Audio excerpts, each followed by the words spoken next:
Since we talked a lot about human values in this podcast, I'm curious to know what your most ideal value is as a human. I think probably integrity. I often say that's like the highest value. I think it's super important. It's like a necessity emerging out of living in a dynamic system of like individuals where we all have to sort of work together. Without integrity, everything really just falls apart. Like it's integrity and like responsibility or duty. I think those are like the highest, probably the highest values. 5, 4, 3, 2, 1, 0. Yo, what's up? This is Boho Hobo, and we welcome you all back to Bindlism, a philosophy to a self-sufficient lifestyle. The purpose of Bindlism is to unlock authentic perspective as we create a community of like-minded individuals who are living a self-sufficient lifestyle.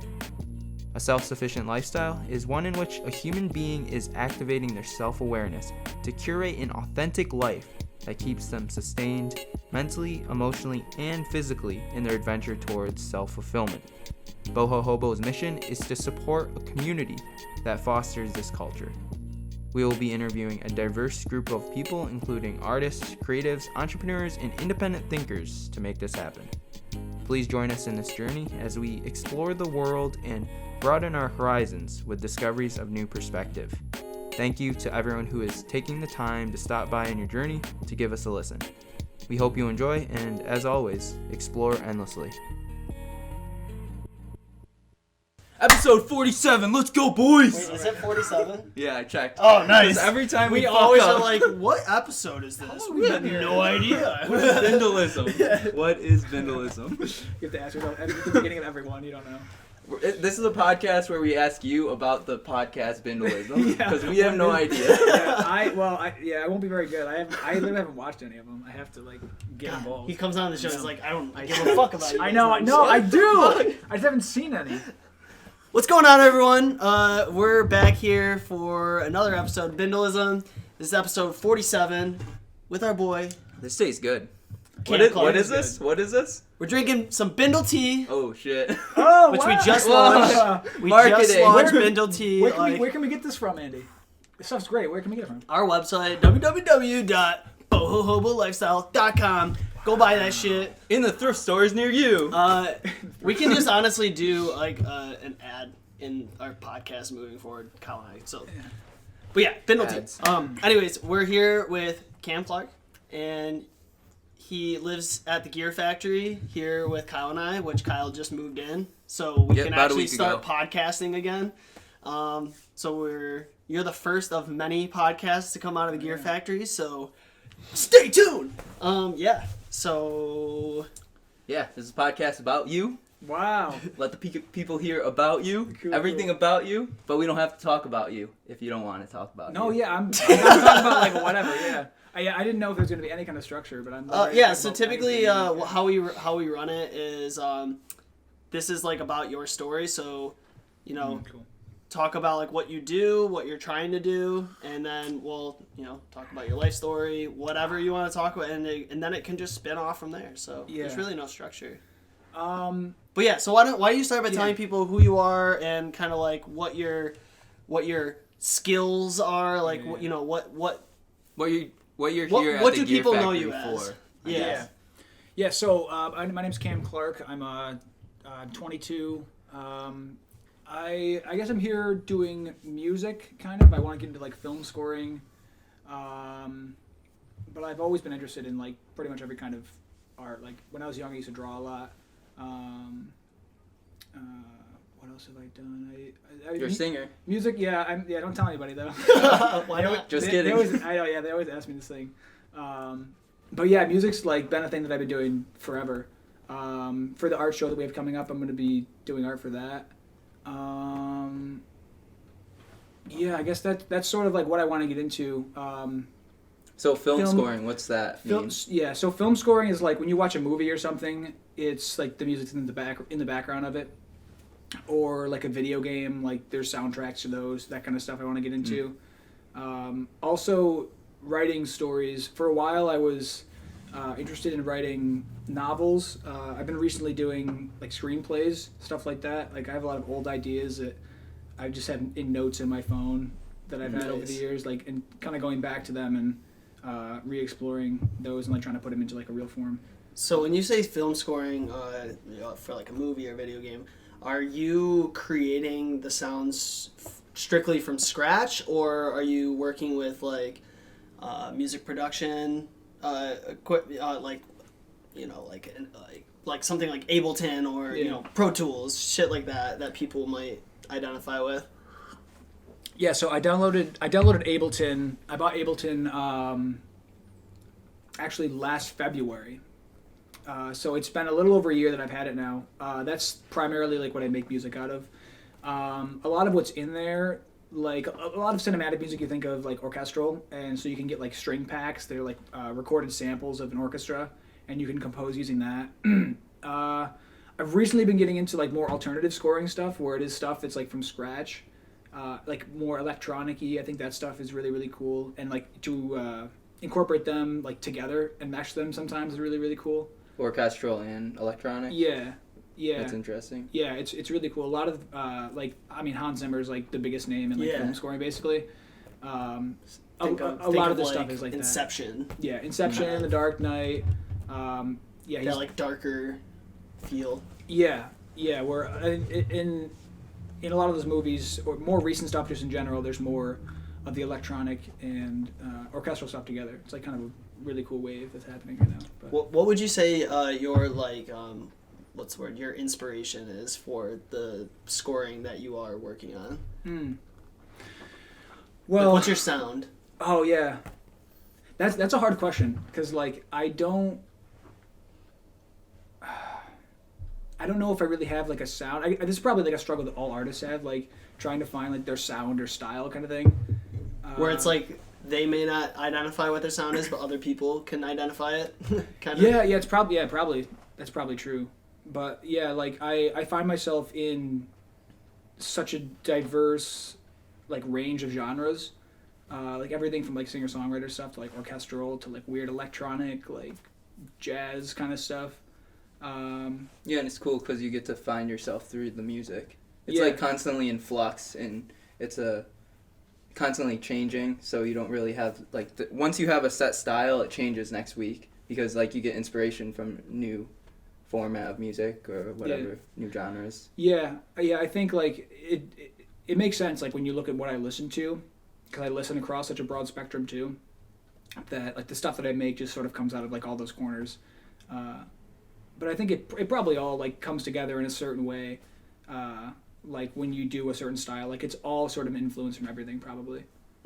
It's all what would you say some of the artists you listen to, just for like the people that kind of grasp maybe some of the genres you're listening to? Yeah, one of my new-ish favorite bands is the 1975. Love them. I only found them like it was like not even 2 years ago. I think so I knew like the song Somebody Else, like that was like a big song in 2012 or whatever. I was like, oh, it's a cool song, and then I knew it was by them, but I never looked into them. And then I heard Give Yourself a Try, which was one of their singles from their latest album, or their last album, like 2018. And I heard that, and it was like, oh, but the 1975. And I'm like, that was kick-ass too. So I looked into them, and I found like their music's awesome. I really like them a lot. But so that's like a pop kind of influence. In terms of like classical or stuff like that, like film scoring, I like Hans Zimmer is like the stuff totally. Yeah. I didn't actually get into classical really until I was probably in college. I might have had some affiliation with it like when I was younger, but sort of fell out of it. And then I went to college, and like music history like opened my eyes to like so many cool things that I would have no clue about if I didn't go to college. I'm probably gonna botch this up, but have you ever heard of Kishi Bashi? It sounds familiar. I think it's like Asian inspired, but it's like a orchestral kind of style, but the producer or artist is trying to make it more like progressive into pop, like mainstream. Not mainstream. It's still alternative, but it kind of gives that poppy feel to it. I don't It sounds familiar for some reason. I don't know if I've ever heard of it though, or heard it. We can play it. Oh shit, our phones all hooked up. You can't play it. I know you listen a lot. Listen to Jacob Collier a lot. Oh yeah. How could I forget about him? Which I mean. Yeah, he's like one of the greatest musical minds alive. I think really, like it's he's insane. He's really really insane. Yeah, and one of my favorite things about him is he's one of those people that it like hearing his story and how he talks about his upbringing, like it just exemplifies like how important it is to have just like an environment where like his parents, for instance, like would just let him like do music and just play and have fun. Like just having like that room to play is so important. Right, like, where it wasn't like he was being forced to do music. He was doing it because he wanted to. Yeah. And they were like supportive of it. Yeah, right. And so like with that kind of environment, he just grew. Like he said like in a live stream like 2 weeks ago or something about like he still feels like the same as when he was 10 years old making music. That's awesome. Like that's so awesome. Yeah. Like because most people who do music or something creative like that, they get into like the avenue of like you have to make money and like you're thinking about it as like something that has to be profitable and like you like probably lose the love of it. I feel like that, and you probably are forcing it so hard that your music probably suffers because it's forced and not like organic feeling. Because you feel like this pressure of needing to like put something out to get attention to make money. So you may be like suffering the side of like spending some more time to make it like really good. Yeah, I've definitely fallen at times. I'm still trying to climb out of it a little bit. Like I've fallen into that mindset of like it's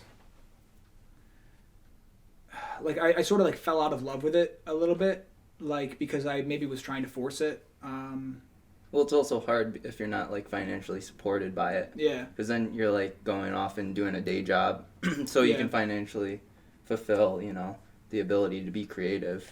Yeah, I think it was kind of my mind slipped too much into looking at it as something that had to make money rather than something that like was a privilege to do. Like when people talk about it like that, I'm like, that's the dream. Like when people are just so grateful that they can do something that they love to do, like that's how I want it to be. Like that they just feel so fortunate that it's not like a chore. It's like you're making music because you love it, or you're doing art because you love it, or whatever it is. Like not because that's how I make money now, so I got to do it. Yeah, and I feel like that kind of differentiates. Like if you think of celebrity level musicians, the people who did it solely for the money, and then those who like did it more for that, like what you were just saying. Some of them are just a little bit more down to earth, or like a lot more down to earth, just because they're like, I mean, I make money and I'm famous because of it, but that stuff doesn't really matter to me. Yeah, like when you see Jacob Collier, he's literally just like an average Joe. He's like a guy. Yeah. He's kind of like doofy too. He's just like, I don't know, I'm just in my room, just fucking. One of my favorite things about him is just seeing how free he is. Like I really admire that. Yeah, like that. He's like a little kid. He is, man. He's just like so energetic and free, and I really admire that, and I think it's just a testament to like the way he was brought up. Like and also a thing that I heard Kanye say in an interview, he was talking about how a similar thing, like how your upbringing and your environment telling you can't or can do things has a big effect. He was talking about how I think he said something to the effect of people's biggest inhibition is their perception of themselves, and he said that if you're told you won't or you can't do anything, then you won't do anything. And he said that he was told that he could do everything, and so now he's out there just doing everything, like that mindset. And you can tell like by the way that he talks and like the way that he just does stuff. Like I mean, he really believes that. He's like, I can do anything. And I mean, maybe to a fault sometimes, some people would say, but like some of that mindset is, I mean, it's like it's the power. It's the power of so many of these people that are like that. Not feeling like you're limited. Do you think childhood upbringing is what creates that kind of mindset, or is it just genetic? Like, if someone were to kind of adopt that mindset, how would they go about doing it? And is it too late if they get to a certain point if they didn't have that growing up. Yeah. I mean, it's probably really hard to adopt. Like it's been something that I've kind of had to struggle with a little bit, like, because I grew up, and to an extent I still am pretty pragmatic myself, but like my parents were definitely on the side of like you should get a job, and so sort of the traditional stuff that like works in today's society. And my mom was a music student. She was into music, so she was happy. Like on one side of it, she was really happy to see me doing music stuff. But on the other side of it, like her and my dad were both like, you got to be like pragmatic about things. Like, you got to make money. And it's kind of weird. I think it's almost like an irrational kind of belief that like it'll just happen. And I don't know if there was an experience that made that happen, but or if it was just like it's slowly faded into that. But that's just kind of the way that I felt like, and I try not to force it too much. Like a lot of people will probably tell you like you have to really like grind in the beginning, and for a lot of people that does work. I know that for me that doesn't work. Like I'll get burned out, and I also don't want to be doing music because I'm forcing myself to. Right. Like I really want to. Honestly, I want to get back because I think I've lost some of it. I want to get back that love for it and be driven because of that. Yeah, so like a quote that I heard from he's kind of like a well-known real estate person, but he talks a lot about this idea. Is everyone's always talking about I'm on the grind, I'm grinding out here grinding, blah blah blah. But it's like it's less about grinding and more about aligning with what you're doing and aligning your values, aligning like your interests and everything into like it might not ever be perfect, but you can get a lot closer if you're more aligned and less just like trying to like you were saying earlier before the podcast, like taking a square like thing and trying to shove it through a circular hole. Like that's grinding, in my opinion. You're just trying to force something that's not meant to be until it happens. And sometimes people do make it happen, right? If you like just by physics, if you just poked at a wall for like 1,000 years, eventually you'll probably poke through the wall. But it's like, was it worth the 1,000 years of waiting to poke through the wall when you could have just aligned to like, oh, I can just like walk through the door and go on the other side. Right. You know, like seeing things in a different way, but by being patient and that brings up dealing with things. But so to finish the quote before you answer is, the river doesn't grind, it flows. Yeah. So don't grind, align. That's a really great way to look at it, for sure. You were gonna say something? Yeah, I don't want to like throw you into existential crisis or anything, but like, dude, I've been there and back like many times, so like I'll take it. But like, if the go. creativity is kind of like drowning out and going off of what Andy's saying, granted it's just a belief, it's not the truth, but would this kind of concepts maybe put you in a place of like maybe your creativity in music isn't the thing? Have you ever had those existentialism where it's like, oh, maybe I should be doing something else? And like, even though I'm sitting here like putting myself in this position to make music, and that's what I've been told or told myself to do this whole life, it's like, meanwhile, my interests are maybe like, I don't know, working out, exercise, or like nutrition, or like making other travel videos or something. Yeah. I think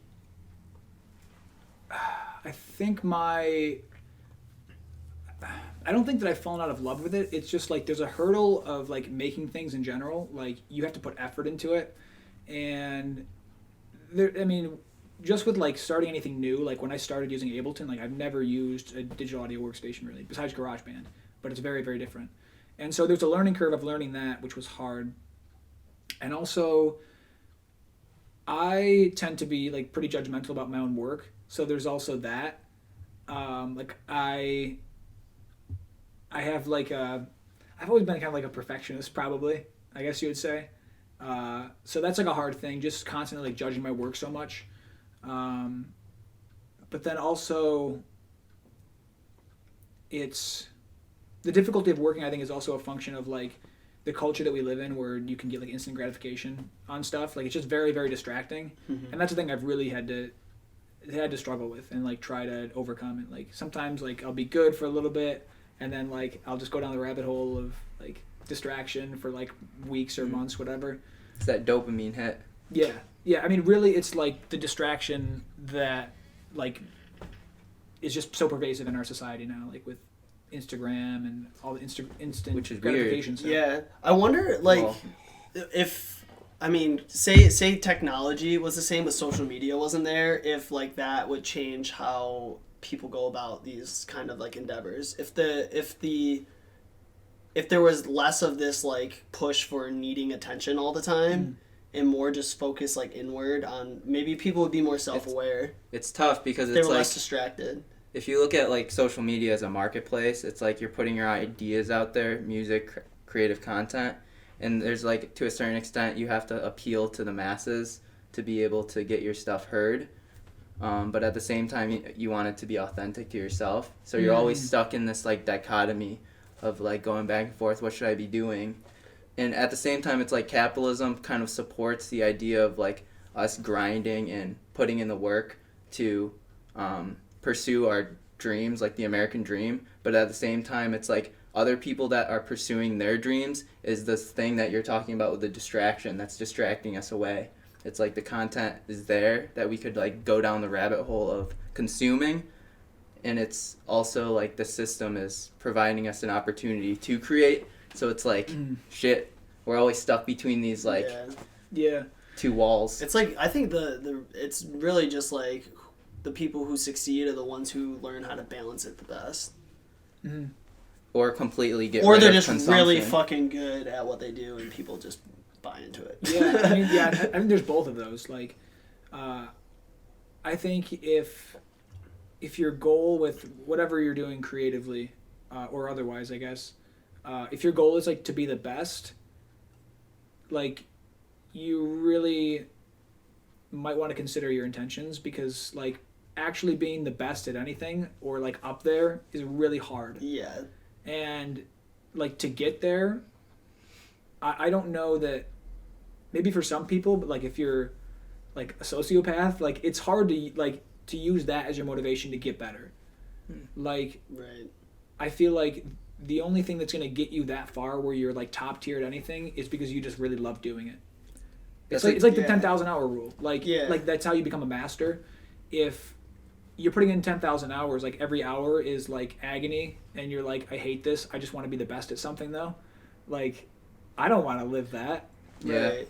And It's you're like, not putting out your best either if it's that grueling. Totally, that too. you have to like you have to love it first, and then also be willing to put in like just mad time. Just like all your time, for the most part, is dedicated to doing that one thing, no matter what the cost is. Just do it because you love it, and even there's probably not gonna be, every day is not gonna be fucking amazing doing it, but still deep down you're like, I fucking love this shit. Yeah, that's where it's got to come from. Like, it has to come from labor of you love. love it. People always say that about music. Like, I'm a singer-songwriter, or I'm this, like, I'm creating electronic music. They're like, I'm not doing this because it's gonna guarantee me like financial success. It's more just a labor of love and the hope that maybe one day people will give a fuck about what I'm doing. But like, what does that mean? Because like we're told that basically our entire lives living in America, I think, is like pursue your passion. It's become a cliche at this point. Yeah, but most people don't pursue their passion. And then it's like the question of like, why? Because it's not like easily attainable, and people are like, I can just work a 9 to 5 and make money, so that's practicality. So the practicality kind of takes over for that sense of like, you should still go after your passion. Like, think about it this way. You and I work 9 to 5 jobs right now, but we're still pursuing our passion. Where like other people may not even like give the time of day to like a side hustle because they have the 9 to 5 and they already spend 8 hours plus a day on that. So they're like, well, I already spend most of my day doing that. I don't want to do any more work. So you have to like really love it if you are going to put the time in and still have that practicality side to the equation. And like the reason why I pose that question is like, I think it's really important to analyze what love is for like you as an individual, because it's not really necessarily like romanticism. No. It's more so like really honing in on understanding what your values are, your intrinsic value. Because like for us, we really spent like for the first year like considering, okay, what are our values? What can we provide to value for Boho Hobo? And we were constantly in that state of indecision or like figuring it out. And then it's like once we figured it out, it's like that's our motivation now to move forward into the world to keep creating and producing. Yeah. And I think it's really important to have like the self-awareness to identify that, because that's the motivation there. Maybe it's not necessarily creativity, and you have to ask yourself like, okay, I really value creativity, but really maybe there's another value there that can drive that motivation even more, like freedom. Like if you do this, like you're saying with Jacob Collier, like you see him and he's like complete freedom, and it's like shit, like that's amazing, that brings joy. And it's like maybe that's his value, and that's how he's able to continue that grind, so to speak, is because he's identifying that like if I put in this work in creative production, then I'm able to be free to be authentic, to live the life how I want to create. Yeah, I think like for me it comes down to, it's almost like I feel like I have a duty. I feel like everyone really has a duty, like to like live up to their potential, I guess. And I just feel like in like with being creative, I believe that I have like the skills to create value, like in the music space and like in like the space of like writing stories and that kind of stuff in art. And I think like to the extent that we all have that, I think we should do our best to fully realize that capacity. Like that's kind of probably what underlies my drive to do any of it. Although of course it's like it's super cool, like when you make something and you show someone and they're like, that's awesome. But I think underlying that it's more like the pursuit of meaning, and like it feels meaningful to contribute in a way like that. So Utility.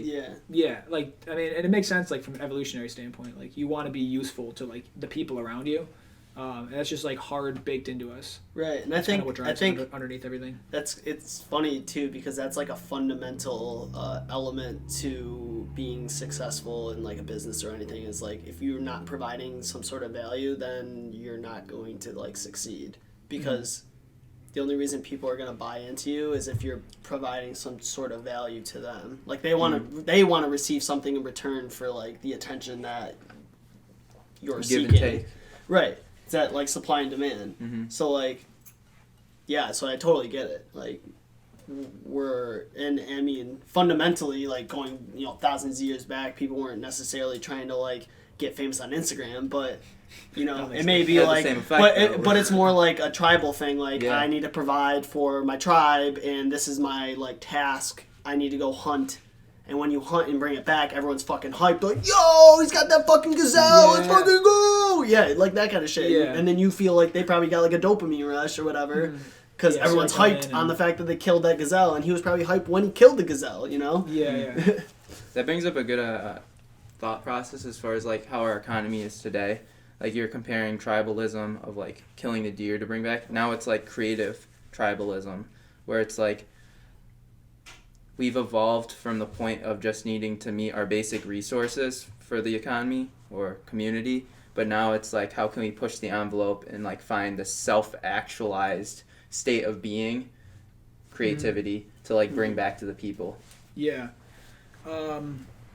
This might be like a kind of weird, unorthodox thing to bring up, but have you ever read the Unabomber's Manifesto? No, but I've heard of it. Yeah, it's really... It's on Netflix. There's a thing about the Unabomber. Oh yeah, there was like a series, right? I haven't seen that, but he wrote... So a little background on the Unabomber in case people don't know. Yeah, because I have no idea what it is. So the Unabomber was active for something like more than a decade. He was this guy. He went to Harvard, and he went to Harvard at like 16. He was like a math prodigy. He was like very, very like highly intelligent. So he went to Harvard and got a degree, and then he was a math professor somewhere, I forget where.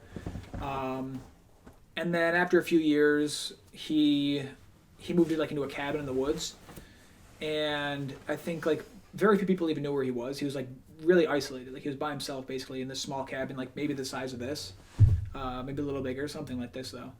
And then over the course of more than a decade, it was like 12 years or something, I want to say, there were these bombings like coming in the mail. Like people would like receive mail and it was a bomb. And so obviously the FBI is looking into this because there's bombs in the mail. And it was this ongoing thing for a long time where they couldn't figure out who it was. And it was like spaced up like months in between and stuff like that. And like they just couldn't figure it out. So the pattern was like not there. Yeah, and like they literally just could not figure out who this guy was and or what his intentions were or anything like that. So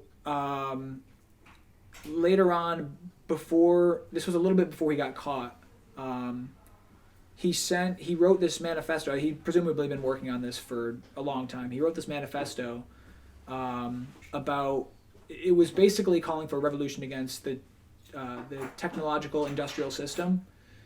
And the guy in the cabin? Yeah, this guy, Ted Kaczynski, the Unabomber. And one of the things that he talked about is how probably one of the biggest sticking points, or things that stuck with me, I should say, is his concept of surrogate activities. So he sort of looks at society like, now that we've achieved, or it's easy enough to get all of the things that we need to survive, we've sort of looked for like surrogate goals, things to do to fill up our time. Like it's really that easy to get meaningful enough. Yeah, like it's like before it was easy to get food, it felt very meaningful to like go and get food because it's like your life depended on it basically. Like everything you were doing was sort of for your survival. And that was probably more meaningful than maybe a creative pursuit. Exactly, and that's what he argues. And what he called for was a destruction of the technological industrial society, the whole system, and to go back basically to nomadic living. So he was like kind of thing. Sending bombs to specific people then? I don't think it was specific people. I forget. It was some sort of like institution. Oh, okay. I forget what though. He was, what the fuck? So he like was a terrorist then? Yeah, basically he was a terrorist. Yeah, but I'll tell you what, I read. Did anyone get hurt? Yeah, some people died. Like bombs went off. Yeah, I think only like 3 people died though. But he sent. That's still like serial killer now.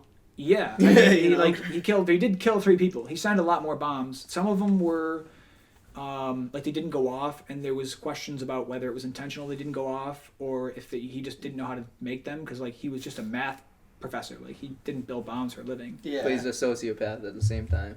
Well, here's the thing: a lot of people would hear about it and they would think like this guy's just crazy. But then they hear him. But seriously, when you read it, you're like, this is all true.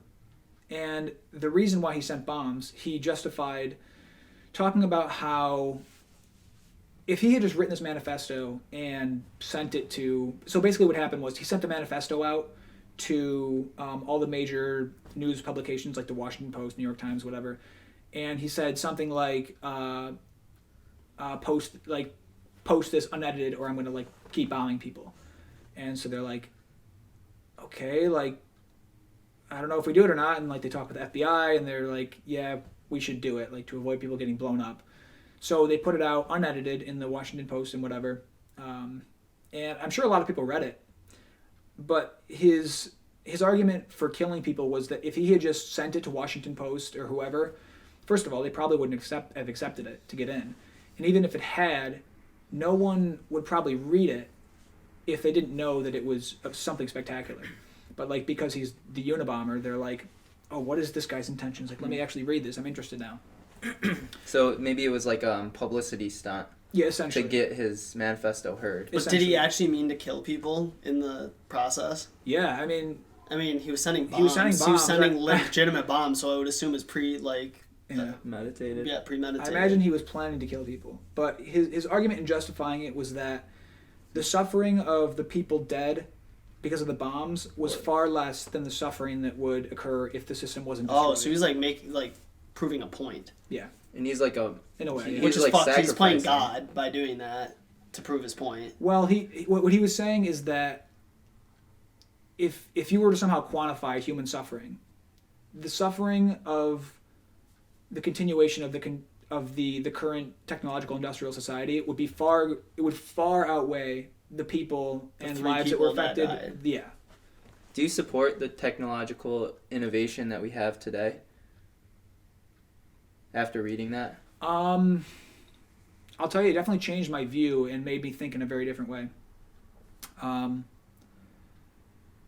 mean, mainly, I was amazed at how much I could agree with him. I was like, "There's You're like, damn, really, I'm siding with a terrorist." Right yeah." now. I'm like, and really, I would encourage people who are curious in ideas like this to read it, and obviously don't send bombs to people. And he wasn't calling for that really, but I guess it's it makes sense why you did it, kind of. yeah. But it's really like eye opening to how much He was like, in a way, how much you can misunderstand somebody. Like, really. Because a lot of people would write him off as crazy. Like, he's just a guy who sent bombs to people who was talking about tearing down society. But, like, you read it and you're like, whoa. Like, well, he's a mathematician, so he's, like, super hard in rationalism. Yeah. And he probably used that in his manifesto as an argument, and that's, like, why it's so convincing. It's very convincing. But at the end of the day, is it moral? Scary. Convincing. But what was he proposing Maybe, yeah. to do about it, though? So what like he total anarchy, or just stop the technological advancements? Yeah. So what he was calling for is, and I might not get all of it exactly right, but it was something like to basically stop the technological advancements that we're making, and also destroy like pretty much all the technology that we've made, and like get rid of back to like primitive life. Yeah, basically. Damn. Okay. Basically to live primitively. And his argument was that kind of living is much more fulfilling than like the surrogate activities and stuff that we do. Surrogate isn't then like icing on the cake. Like it's just frivolous. Well, so like he was saying, we already have our need. Most people have their needs met. So surrogate meaning like I'm gonna spend my day being an SEO specialist, or I'm gonna work in a hospital as a nurse, kind of thing. Whereas, like, primitively, you wouldn't need that because you would just be like out in the wild surviving. Okay. Yeah. But could you really do that? Because that would like literally mean that you would have to have all of society collapse into primitive life. Yeah. That's essentially what it's trying to do. That's a lot for one person to try to make happen. That's like, well, it wasn't going to be just him. He was calling for like the organization of a revolution. And also, the interesting thing is that de-revolution. Yeah, to go backwards, I guess you could call it that. But one of the interesting things about his manifesto is that it's written with like plural, like he says we, like as in there's a group. It was really just him. Although we don't necessarily know if it was only him. I mean, I'm sure there's a cult following behind him. Yes. Like after his manifesto came out. Yeah, but he was implying throughout the whole thing that like he would say he already had followers, which is smart on his part. Yeah, because like makes it sound like it has some legs. Exactly. So what he was calling for, he said stuff like that we need a revolution. It may or may not need the use of violence. Like if it can be cultural, great. If it involves violence, like, so be it. But his argument was sort of like the violence that would occur to get us back to like primitive living would be less than like the suffering of us continuing. Right. Yeah.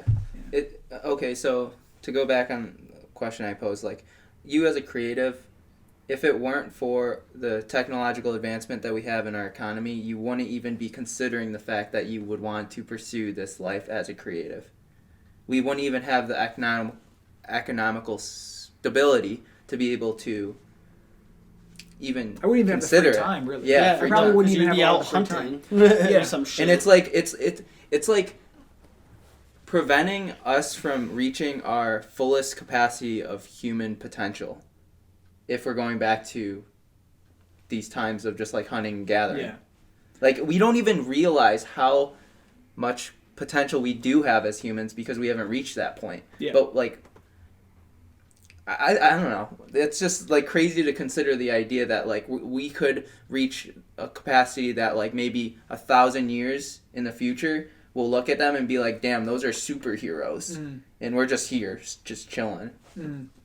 Yeah, it's a very interesting dilemma because I think us as humans are just geared towards making progress. Like, I mean, by nature we're exploratory. Like, that's why we cover the entire planet. That's why people live on islands in the middle of the ocean. Like, people would leave the mainland and just never come back. Like, a lot of them probably died, but they went. Like, some people went anyway and found an island somewhere. Like, we're just exploratory by nature. That's why why we cover the whole planet. And once we, I guess, cover the whole planet, like, geographically, we're like, what else can we explore? Yeah. It's always, Right. I think that's really, like, baked into us. So, like, on one hand, there's our drive for progress and for exploration. On the other hand, like, we need meaning in our lives. And I think more and more we're trading off too much progress. We're trading off too much meaning in the name of making more progress. So, like, now most people's jobs are pretty meaningless. Like, you're just a cog in the machine, but we're making great progress. I think it's because, like, the economy with where it's at is, like, the jobs that are already out there, they are literally meaningless. That's the problem. And we need more opportunity for creating more meaning in our life. And we need to have the pioneers to explore new territories into, like, new possible jobs or, like, opportunities for humans to delve their skills into. That's more, like, self-fulfilling. Yeah. I mean, as opposed to fulfilling for the machine. If you think about it, like, what people were doing for work, say, in the 1950s, and then you look at the job market now and, like, what majority of people are working on, like, stark difference, right? Tons of manufacturing and stuff back in the day, and now manufacturing, at least in our country, is, like, desolate, or if not, like, mostly gone. Yeah, mostly gone. And then it's more shifted towards, like, way more focus in the medical field, or way more focus in, like, the marketing field. Whereas, more like, white collar stuff. right, like, no one's like fucking wearing boots and, like, getting their hands dirty anymore. Like, people are, but, like, very few. I And would also say less that- people are. Even just the fact that people are working with their hands is, like, intrinsically more meaningful, like, to your body. Because you're grounded, you know? Well, You're tangibly, like, right. It's so familiar for us to be in contact, like, with the earth, like, in a physical way. It's just so much more meaningful. Even just if you're just shoveling dirt is, like, more meaningful than, like, desk stuff. Really. Like, because you're just in contact with the earth, actually. Like, how we have been living for, like, you know, millions of years. Like, before we were even, like, human beings, like, we were grounded with the earth. And I think we've lost so much of that. Like, that's why, like, when you go outside on a hike, you're like you're in, like, a totally different state. And it's not just because you're not working. Like, you could be not working and sitting at your computer. Right. And it's definitely not like hiking or like building a tree fort or something. Right, like, when for example, I could, like, wake up on a Saturday and have nothing, like, planned, and spend the first, like, hour or two in the morning, like, on my phone or watching TV and just kind of doing nothing other than just consuming content. And that thought kind of starts to come in my head of, like, damn, I can't believe I'm just sitting here doing this. Like, you start to get a little depressed about it. Yeah. Whereas, like, on the flip side, I could wake up and go drive an hour to the Adirondacks and go hike a mountain, and midway through, like, that hike, I'm like, fucking, this is so great, it's beautiful out, like, the fresh air, and I don't have any feeling of depression or, God, I'm just a piece of shit watching, like, TV right now. It's that self-fulfillment. And I think the economy with where it's at today is, like, more financial. It's giving us the opportunities to now delve more into the space of, like, personal development, especially with, like, social media being available to us. And it's like, yes, that's a good thing, but also at the same time it could be a bad thing, because now it's like, okay, when I have all these thoughts running through my head and it's hard to get it out. But, like, if we're starting, like, from tribal times, like nomads, hunting, gathering, it's like that level of that bar of being able to meet this feeling of meaningfulness is a lot lower, because all you have to do is go out with the troops, with the hunters, kill something and bring it back for the community. But now it's like this. It's like as we're evolving in our society, that level of that bar of meeting this meaningfulness for yourself is getting harder and harder, because it's like, okay, yeah, I could go hunting, but then meanwhile Kanye West is like fucking dropping albums like crazy, and it's like, okay, I'm literally trying the hardest I could possibly try to like make a song, and I can't do it, and it's like, fuck, I'm valueless. Like I'm worthless. I'm a piece of shit. And what I would say about that is it's at that bar, that level of like expertise. But I mean, like the thing too is like that's probably why there's such a high rate of like suicide and depression in our modern day society. Yeah, because people just feel worthless. And I what I was gonna say is, I don't think it's necessarily the bar being raised. I think it's the activities being less and less potent, able to bring us to that threshold of feeling meaning. Right. Because the level of value is so high in the marketplace. Well, I don't think...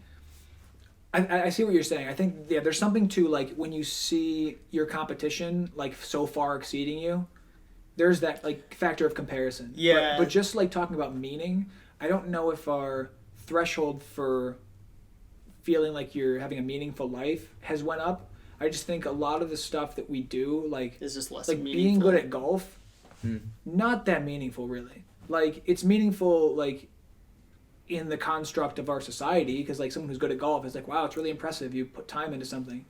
But it's not intrinsically it brings no value to anyone. It's not intrinsically valuable, like, unless you're like Tiger Woods and you're bringing like entertainment value to people. Yeah, but it's like, it's not intrinsically valuable in the way that getting food is. Right. No. Like, that's valuable because if you don't, you there's die. an objective value to getting food, where there's this very subjective value to like someone being good at sports. That's like about as objective as it can be. Yeah. Like, you get food, so or you die. maybe it's that's objectively valuable.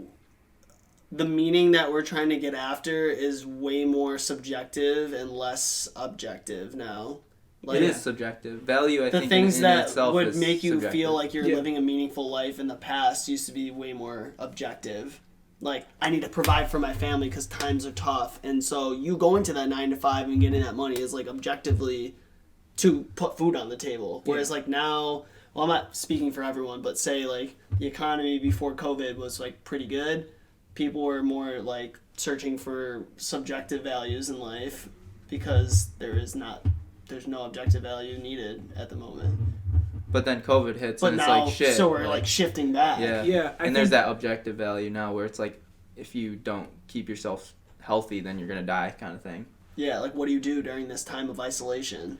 One of the things that I really hope comes out of this is a cultural conversation about what we actually find valuable, because really we've had uninterrupted progress since like the Industrial Revolution, just like making the machine work more and more, or making us work more and more for the machine, and it's working less and less for us. Like, it's just that trend has just been narrowing to and that and that creates that meaninglessness. Yeah, because we're robots. Yeah, that, and then like the income inequality is happening too. So like the masses are become more and more detached from everything because we're just being like suppressed down as cogs of the system to help the few and not like actually help society.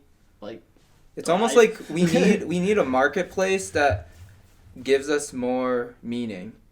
In the sense of like, what if we had this like social platform where it's like I post on there saying, oh, I need help, like someone help me out because I need to build a loft or some shit, and it's like there's a bunch of people on there that's like, oh, I have this skill as a carpenter, and like, come over, I'll come and help build a loft for you, and it's like that in that like small instance of time of building, it's like I'm sure that was very meaningful for both parties.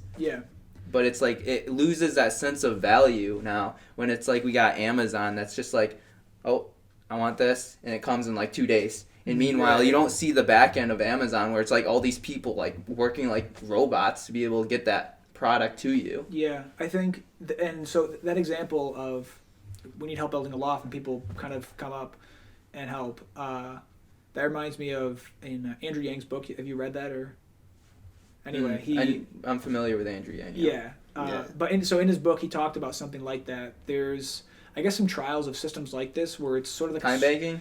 Yeah, it was like a social credit system, something like that, where like he told sort of like a fictional story of like a woman who needs help like getting her boiler out or something like that, and this guy sees gets a notification on his phone or whatever that whoever his neighbor needs help with the boiler, and so like he goes over and helps her. And he frequently does that kind of stuff like that. And honestly, when I'm not doing it justice, but when I read that part, I actually had to pause and like I like was tearing up. Like I was like, that kind of society is just like, if we could get there, where it's less individual, like less about yourself, and we're like a connected thing. It's like that's as close as we can get while still having this technological society. That's the closest we can get to like the primitive communities that we used to have. Yeah, because that tribalism, right? Like everyone talked about we're tribes, but like because technology is kind of gonna become like a common enemy for humanity at some point. Like it's kind of inevitable just because of the exponential growth curve and progress curve of all things that at some point it will come back to bite us in the ass. It already is. To start thinking more about like we're humans, we should all like be humans like banded together kind of thing. Yeah. I have an idea. What if we create a system that's just like an app that's like literally just for volunteerism?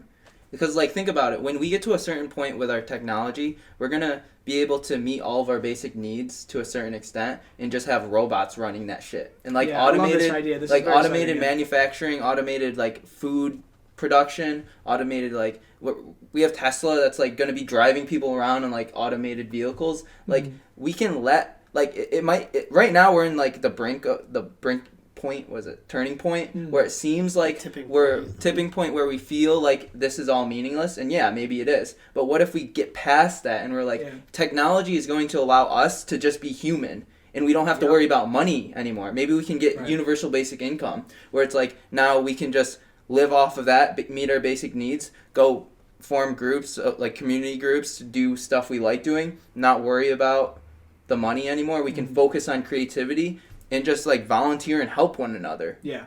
That might be the post scarcity economy. Yeah. Where it's just abundance. Yeah. That's really like the dream that I see. Like that would be that really is like almost fantastically like almost too good to be true. Wouldn't that like, mean that some people would still have to be like maintenancing and watching them robots at a certain point? You're just saying that less people would have there would be less need for like the ones getting the money of the people needing to work a 9 to 5, for example. The ones getting the money like Amazon, they're going to be having the employees that would be managing that system and be getting a lot of money because it's Amazon. And as like they get more and more automated, there's going to be less and less workers, employees. So it's going to be like, yeah, okay, they get millions of dollars, but I don't give a fuck because I'm getting my basic needs met and I'm having a good life. Yeah. And just chilling and hanging out with friends and family. That's only if the idea of materialism also dies. Yeah, what I think it will. Because like if it doesn't, people are still going to be like, fuck, there's still like these fucking like Jeff Bezos is like pushing the limit on like how much a person could realistically make. Like I read something. Is he the richest person in the world? Yes. Jeff Bezos. I read something that he could be the first trillionaire ever. Probably. And it's like, fuck, that should not be allowed. Yeah. Like, fuck. I think we're really. And this would just push even farther. Yeah, I think we're getting to a point already where we will probably have to cap people's ability to make more. Yeah, like we'll probably have to cap people's like accrued assets. Like you can't have more than a certain amount of money. And as un-American and whatever as it is, yeah, like I think it's inevitable. Like we'll kind of have to do that. And like it's not all the way there yet, but like you said, taxes. Maybe it's like taxes, or maybe it's just like a physical limit. Like once you make more than this, you just give all of it to the government. Like a progressive tax. The money that you make over that threshold all just goes back to like the masses. Yeah. Well, that's essentially what Andrew Yang was proposing with his universal basic income, is having a value-added tax on the stuff that's going to, like Amazon, for instance, they're creating that value, so you add a tax to it, and then that money is getting sent to the people, essentially. Yeah, So we'll I have to get there at some point. I agree with that, but what we're saying is that on top of that, also limiting how much an individual person can have in terms of like actual like assets and like net worth. Yeah, I feel like that's sort of inevitable. It'll have to happen. Otherwise, I mean, you'll just have people who run the world, basically, like 3 people who run the world. But what if that's okay? Oh, well, It could be. first off, we have to like make sure they're moral.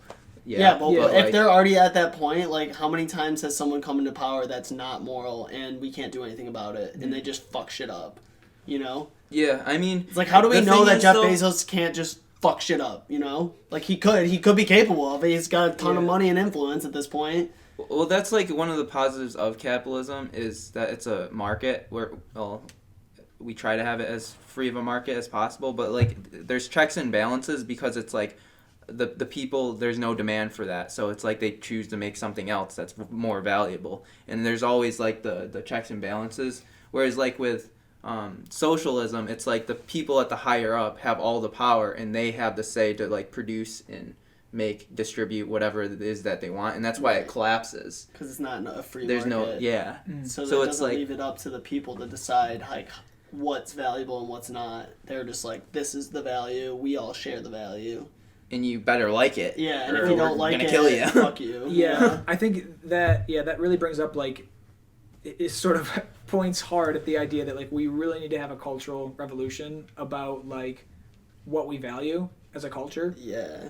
And as individuals, like if we don't do that, we're just gonna continue on the Perpetuate trend into just that the we're deep on now. depths of whatever the fuck this is going. Like even if we get to a point where, let's say, scarcity is effectively zero, like all your needs can be met easily, like you just snap your fingers or whatever and you have a steak dinner, or like your housing is all met, everything like that. If we still don't know what's important in life, like people are just going to be offing themselves. Yeah. Like there's no point anymore. We need to have almost like a blueprint or like a path that directs us in a direction that provides a sense of fulfillment. Yeah, like people need to be doing things that are meaningful. Like if all your needs are met, I mean, yeah, like you can play golf or whatever it is, and like maybe that is meaningful, but we need to think about that before we get there. Because like, if we don't, we're just going to be on the ride of where the system wants to take us.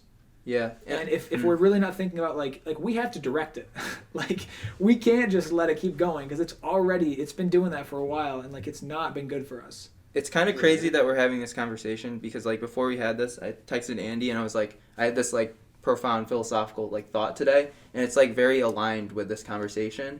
And essentially the thought was that the future of economy is going to be aligned with spirituality. Like us as an economy, we are evolving towards this like existence that is going to be able to be like maybe supported by the values of spirituality. And maybe that's our guideline, our North Star.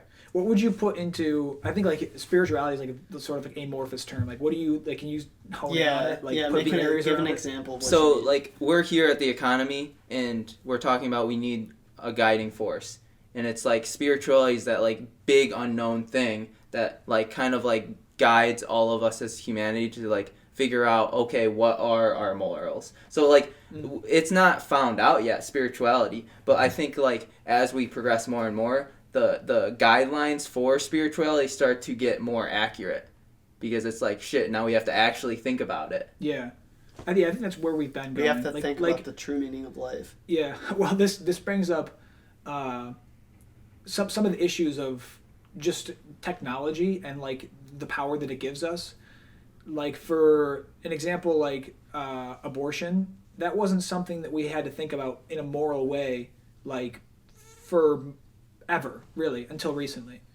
But now that we have the power to do that, we have to consider like, okay, what is life, and like why is it valuable? Like when is something alive, and like is like life valuable like at this stage, or is it valuable at this stage? Like, we have to actually when consider when it's at the point of having total consciousness? Yeah. And then like what does total consciousness mean? Right. I think Like these are hard questions that we have to consider Because I mean, think about of our it. technology. Like a 3-year-old may not a 3-year-old. Let's say like a 2-year-old when they're 2 knows it's like they're like aware that things are happening, but consciously speaking, they don't comprehend anything that's happening. Like I can't remember shit I did when I was 2 years old.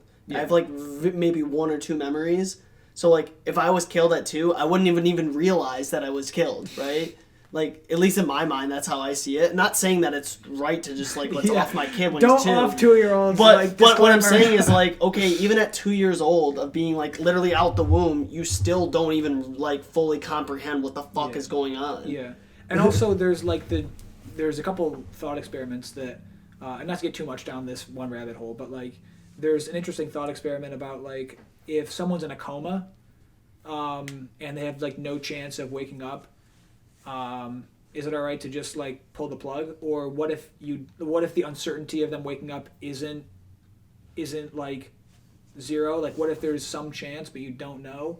Like is someone who's like in a vegetable state, like, is that valuable to have them alive? Right. Yeah, I think about that sometimes because it's like there's no utility. It's is there like there's just moral questions around these kind of things that we haven't really. Well, it's like I think about it this way: culture. like 100 years ago, if someone fell into a coma, they're done. Like that's it. Survival of the fittest, like Darwinism, whatever you want to call it. Like for whatever reason, life didn't want this person to be awake anymore, and like they're just gonna die. So it's the thing where, because of our technology, we're playing God. Yeah, we're actually playing God by keeping them alive. Yeah. Because now we're deciding that it's more moral to keep them alive as opposed to just letting natural causes take their place. And of course, I'm not saying that either one is right or wrong. I'm saying it's like it's a moral like thought experiment question. But then also we have to become more moral because of that power. Right. And so I might have mentioned this before, but one of my favorite people ever is Eric Weinstein. I love him. And a quote that he said when talking about stuff like this, that like we just have this immense technological power, and that we're just so foolish with it. He said that we are gods, but for the wisdom, and I thought that just encapsulated it so well. We are gods for the wisdom. We are gods, but for the wisdom. What is wisdom? So like what he was saying is that we have godlike powers, but we're just so hopelessly foolish and unwise in how we use it. And we seriously need to catch up with it. Like it's just accelerating and it's just going up and up and up, and we have more and more godlike powers, but we don't know what's right or wrong. Like when you can intervene, like in a situation like if someone goes into a coma, or you can intervene in a pregnancy. Like now that you have that power to play God, like to consider or to decide if someone's alive or dead, like you really have to start thinking about it's kind of in a moral framework, like deeply. It's kind of crazy though, because like we're saying, okay, we're not God, but yet we're the ones that conceptualize this idea of God. So it's like, in a sense, it's like we are projecting this ideal of spirituality out there through our language. If it wasn't for our language, that thing might not even exist.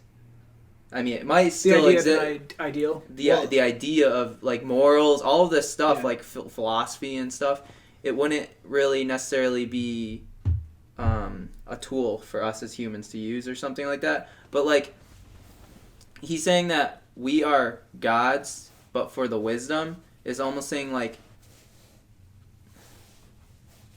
we're the ones that kind of like created this idea of God. And at the same time, it's like we aren't that.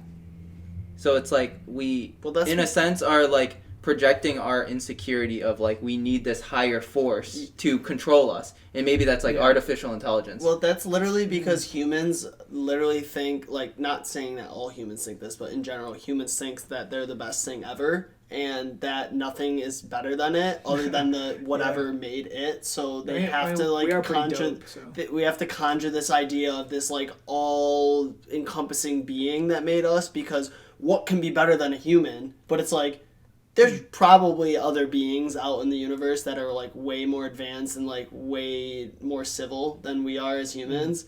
And that's probably why they don't fuck with us, because they see us just killing each other and like wars and just fucking chaos happening here.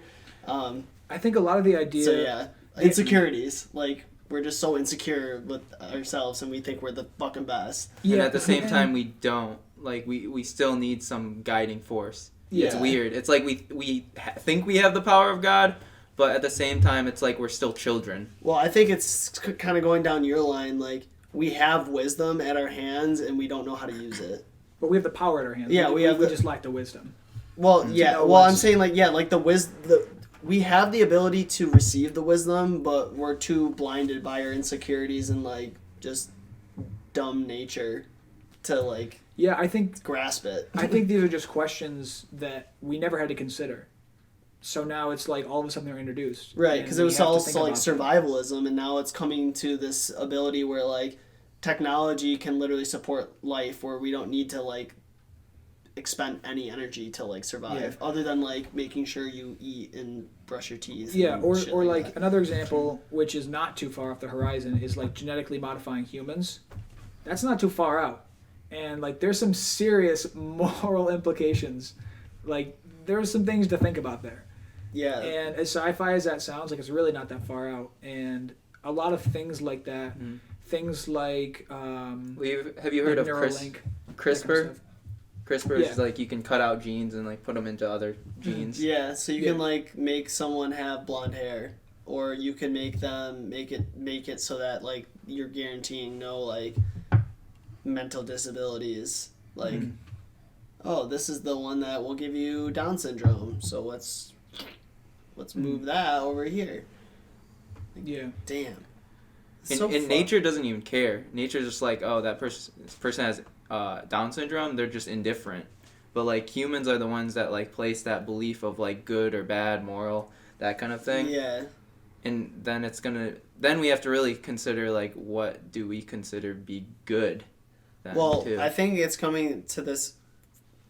For example, it's like I've seen like a lot of backlash from, say, like someone who's like a dwarf or someone who has Down syndrome, hearing the idea of dwarfism or Down syndrome being completely eradicated from humankind forever. Mm-hmm. And they're like, well, why would you want to eradicate us? Like, we can still, like, provide to, like, the greater good, and, like, we're not, like, lost causes. We're not just, like, a lump of, like, just meat. Like, we're actually able to be functional people. Why would you stop nature from doing its thing? Yeah.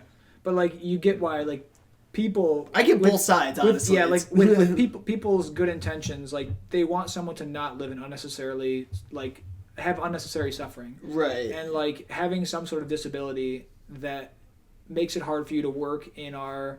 or not work, like, in the traditional sense of, like, working a job, but, like, to function as an entity, like, in our, like, society, in our structure. Like, if we can get rid of that for you, and, like, your life would be way easier, like, we feel like we should do that. Like, we have a moral obligation almost to do that. It's so hard when, like, the people who are living with that disadvantage, if you will, in terms of, like, comparing it to, like, say, someone like you, any of us who, like...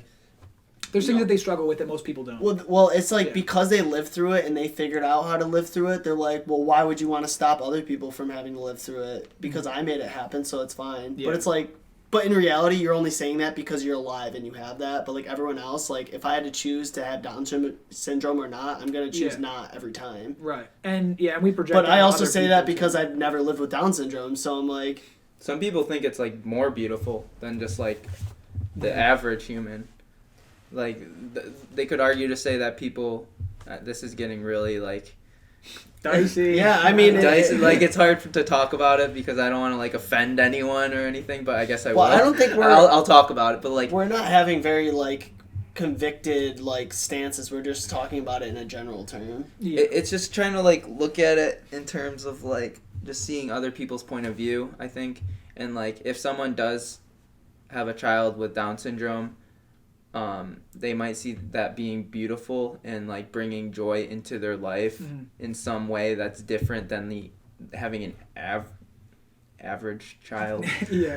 A kid without Down syndrome. Right. Yeah. Someone with just no, like, mental or, like, physical disadvantage. Yeah. And it's hard to say that's a disadvantage if you're not, like... It's an abnormality, maybe? People say atypical. Atypical. It's like an anomaly. Yeah. Yeah, it's the percentage chance of you being born with Down syndrome is a lot less than just being born without it. Yeah, yeah. I think like neurologically atypical is like the preferred thing that people say, which is crazy because like, and just like getting out of this a little bit, but still kind of attached. But like evolutionary biologists say that mutations are good because it creates this like randomization in the population that like could.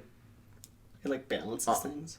That could randomly, by chance, make that one minority population end up being better off. Yeah. Then now all of our population is like directing towards that mutation. Yeah. But then, like now, all of us end up having it. I think that's pretty much gone though now. Yeah, because like, we have so much control on like what can happen. Well, I mean, yeah, I think the control could actually be the thing that evolves us further, but I think before that happens, we've pretty much stopped, like natural selection, like doesn't exist. People who are at disadvantage to an extent. Yeah, like people who are disadvantaged though, generally, like in the industrialized, like modern world, like if you are born without legs, you can still live a great life and have kids. You know what I mean? Like you can live and reproduce with a serious disadvantage that 300,000 years ago you wouldn't have kids. Right. So I guess like the selection of certain traits that would be at a disadvantage, like from an evolutionary standpoint, like if we were living in a place where our needs weren't met easily, those things aren't being selected out anymore. Do you think for example, and this is I'm not saying that that I feel strongly about this or the other, but like natural selection, everything kind of kept like say people being born with like webbed feet from happening, or maybe not even webbed feet, something more like severe, like being born with like crazy deformities and shit. That like if you're born with that kind of genetic makeup, that if you had a child, that child's probably gonna have some of those effects. And like back in the day, like that just wouldn't happen. Like that person just wouldn't be mated with. But now it's like or they wouldn't have survived even. Right, like, or they would have been ostracized or killed because they look like they look not like everyone else, and they're like, holy shit, we need to get this person the fuck out of here. Yeah, I mean, even before like they reach sexual maturity, like a parent might just be like, yep, I don't know if I can take care of you. No, like, I mean, I don't know how it was, but like. Well, they were just a lot. They had way less like morality or a filter or a sense of like it's not okay to be like, oh, that person is alive and conscious, but because I don't like how they look or whatever, like I'm gonna like off them. Yeah, just from like a pragmatic standpoint, like if you're the mother of a child who has, and this is talking about like way in the back, in the past, long time ago, if you were a mother at a child with a serious disadvantage, like physically or whatever it was, when they were born, like that would be a serious burden for you to carry out, like for your life to to help and also live. Like people like in the animal kingdom, like they'll just leave them. Yeah, they're just like, no, like you're not gonna be able to, because they know they're not gonna be able to keep up. Yeah, and like we were like that, and like we still have that in us, like. We have not transcended our biology. I used to have a friend who would say, like, we've transcended our biology in so many ways. Like, everything is biological. Emotions. Everything is biological. Everything that we do is driven by our biology. It's just that's all that we have such a heightened sense of consciousness compared to other, like, animals that the morality and what's the word, empathy starts to come in. And that's why we're like, oh, well, we can't do that. We can't. It's not okay to like leave someone behind. Or but even that, like all of your cortex, which is like it's kind of like brain stuff, broad and not like exactly right. But like your cortex is like your like thinking brain, like the big part of your brain, and then you have like your limbic system. Yeah, like your limbic system, like your brainstem kind of thing, which is like your old like reptilian brain, and we like to think that our like cognitive brain, like our thinking brain, is like what's doing all the thinking, but really it's like it's your limbic system and like your old brain that's sending signals to your smart thinking. Yeah, brain. definitely. Like it's not like you're like it's not as rational as you think. Like your rationality, like your rational process is all driven by your biological processes. Emotions. Right. That's what beliefs come They're about. just chemical like signals that are just innately happening in all humans. Yeah, it's like it's stuff that like your brainstem, your limbic system, like that stuff. It's like hundreds of thousands, like millions of years old. Yeah, millions of years old. Like that's like we have not transcended that. Like it's just a good addition to have this higher level of consciousness, but it's always going to be morphed. You kind of go into a different area. You brought up the idea of Neuralink, and this kind of ties in with that. So it's like essentially what we're doing with Neuralink. Well, first let's kind of talk about What is Neuralink? yeah, what is Neuralink? Neuralink is going to be this like brain-computer interface that's going to be able to connect us up to technology. Well said, Basically. Elon. So for the purpose of like being able to say stop Parkinson's disease, or at least initially, or integrate with artificial intelligence. right, which would be like that's a spectrum, like that would be the exponential growth curve. It's like ultimate goal is to be like connected to our AI, but to start it's going to be more simple, like how can I fix this ailment that's been like fucking your life up and make it go away. Yeah, right. So, I watched a podcast with Elon Musk and Joe Rogan. He was talking about Neuralink, and he was saying that essentially it's going to give us another layer. So we talk about limbic system, cortex, cortex, which is the higher thinking. Then we have Neuralink on top of that. So it's like we're going to have all of the different processes encompassed in one. So he was essentially saying that even though you have this level, this heightened consciousness of what he calls like singularity, this merging with artificial intelligence, you're still going to have your limbic functioning, you're still going to have your conscious reasoning. And it's like, I don't know where I'm going with this, but just like kind of like contextualizing it is like, how is that going to feel like? That's like a heightened sense of like reality. Yeah, and it's like we have it really already because we still have our emotions and like we have our higher conscious reasoning and we know what that feels like, obviously, but then like adding another layer on top of that, and is that the missing piece that's gonna like be able to solve morality? Yeah, I mean, I think I like to touch on like what that feels like. That's interesting, but I think that morality, the way I like to think about it, is that it all stems from biology. Like I don't see morality, and we've had this conversation kind of like I don't see morality as like there's intrinsic rights and wrongs in the universe. Like the universe, just like you were saying, like it's evolution or like the like Darwinism, like does not care. I would consider the universe like as a whole, like whatever that is, as just being the true meaning of enlightenment, which would be to just be completely indifferent to all things. It just is. Right? It's just a never-ending chaos that just is, and there is no good or bad it's just right a spectrum wrong. Of shit happening. Yeah, but I think though that we're different from that. I don't think that should necessarily be our goal, like to be indifferent. Like I think we can do that. I think that's like a thing that people do. Like I think people like reach enlightenment and they just accept everything as is, and then they separate themselves from society. Right. I think instead of maybe doing something like that, I think we should lean into our biology and like what things are biologically satisfying and meaningful and moral. I think like we really need to look at that and like how we function as individuals and how we function as a collective, as a society.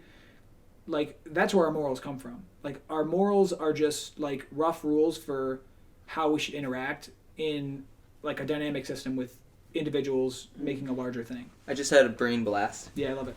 So, what if brain blast with Andy's not argument, but like Andy's saying that like enlightenment or the higher level of consciousness is just like indifference, right? Mm-hmm. What if that is the next step? What if when we link up to Neuralink, we become indifferent because now we realize that we're a part of this whole.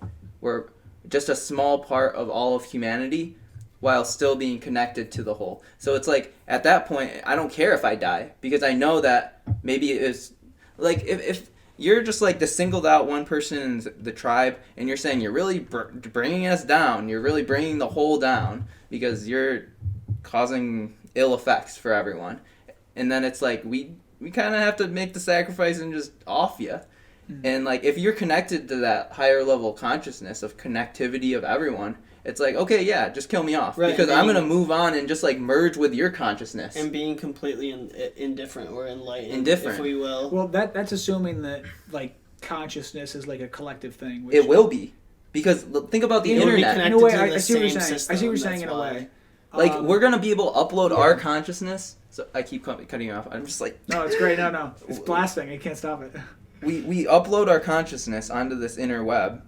It's like social media. All these profiles are on there. Someone might die. Like in a sense, we already have universal consciousness with Instagram, because it's like even if you die in the real world, your digital self still lives on for the whole of literally a digital Instagram graveyard. Yeah, but I think there's a distinction between like the concept of self and actual perception. Like there's like yourself. I don't think about myself as like contained within my flesh. Like I think part of me is like your perception of me, and like the photos of me on the internet. Like people's perceptions is also me, and I think that's kind of what you're getting at. But I think that experience, like my experience of like being able to see like the lights around and like feel what this chair is like, I think once you're dead, you don't have that anymore. Well, what if your consciousness can perceive that? Like if I upload onto this platform, right? My consciousness goes into this digital world. My physical body is just a sack of meat at that point. You could kill my sack of meat off, but I can still live on. I see and what maybe you're saying. Okay. have that experience of being in your conscious now. It's in your physical. It's like not like literally invased in his like consciousness. It's kind of like Counter-Strike, right? You're like playing the game, you die off, but then you can zoom into a camera where you can now still you're following someone else. Yeah. I guess you could do that. That's really interesting. Fuck, dude, this shit's like, that's the future, man. this shit just scares me.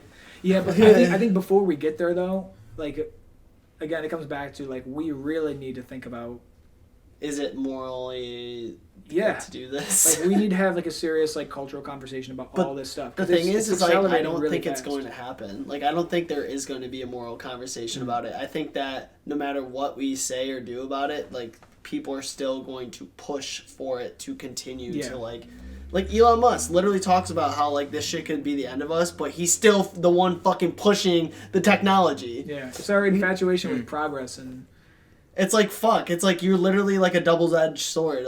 You're like telling us that this shit's fucked, but also you're like, I'm about to put chips in your brain, so get ready. It's like what the fuck? It's like know this shit's fucked up. Here's what I think though is, I don't think we. I guess we could stop people from doing this at a certain level, but I think as consumer technology gets better and better, like they're just going to be bad actors who are operating outside of regulation who just do it anyway. Like if you say, all right, and then it gets in the tech hands people, of people. Yeah, like even if the government were to say, all right, tech people, you can't do these certain things because it's morally problematic, right? They're like, okay, like we obey the laws, we won't do it.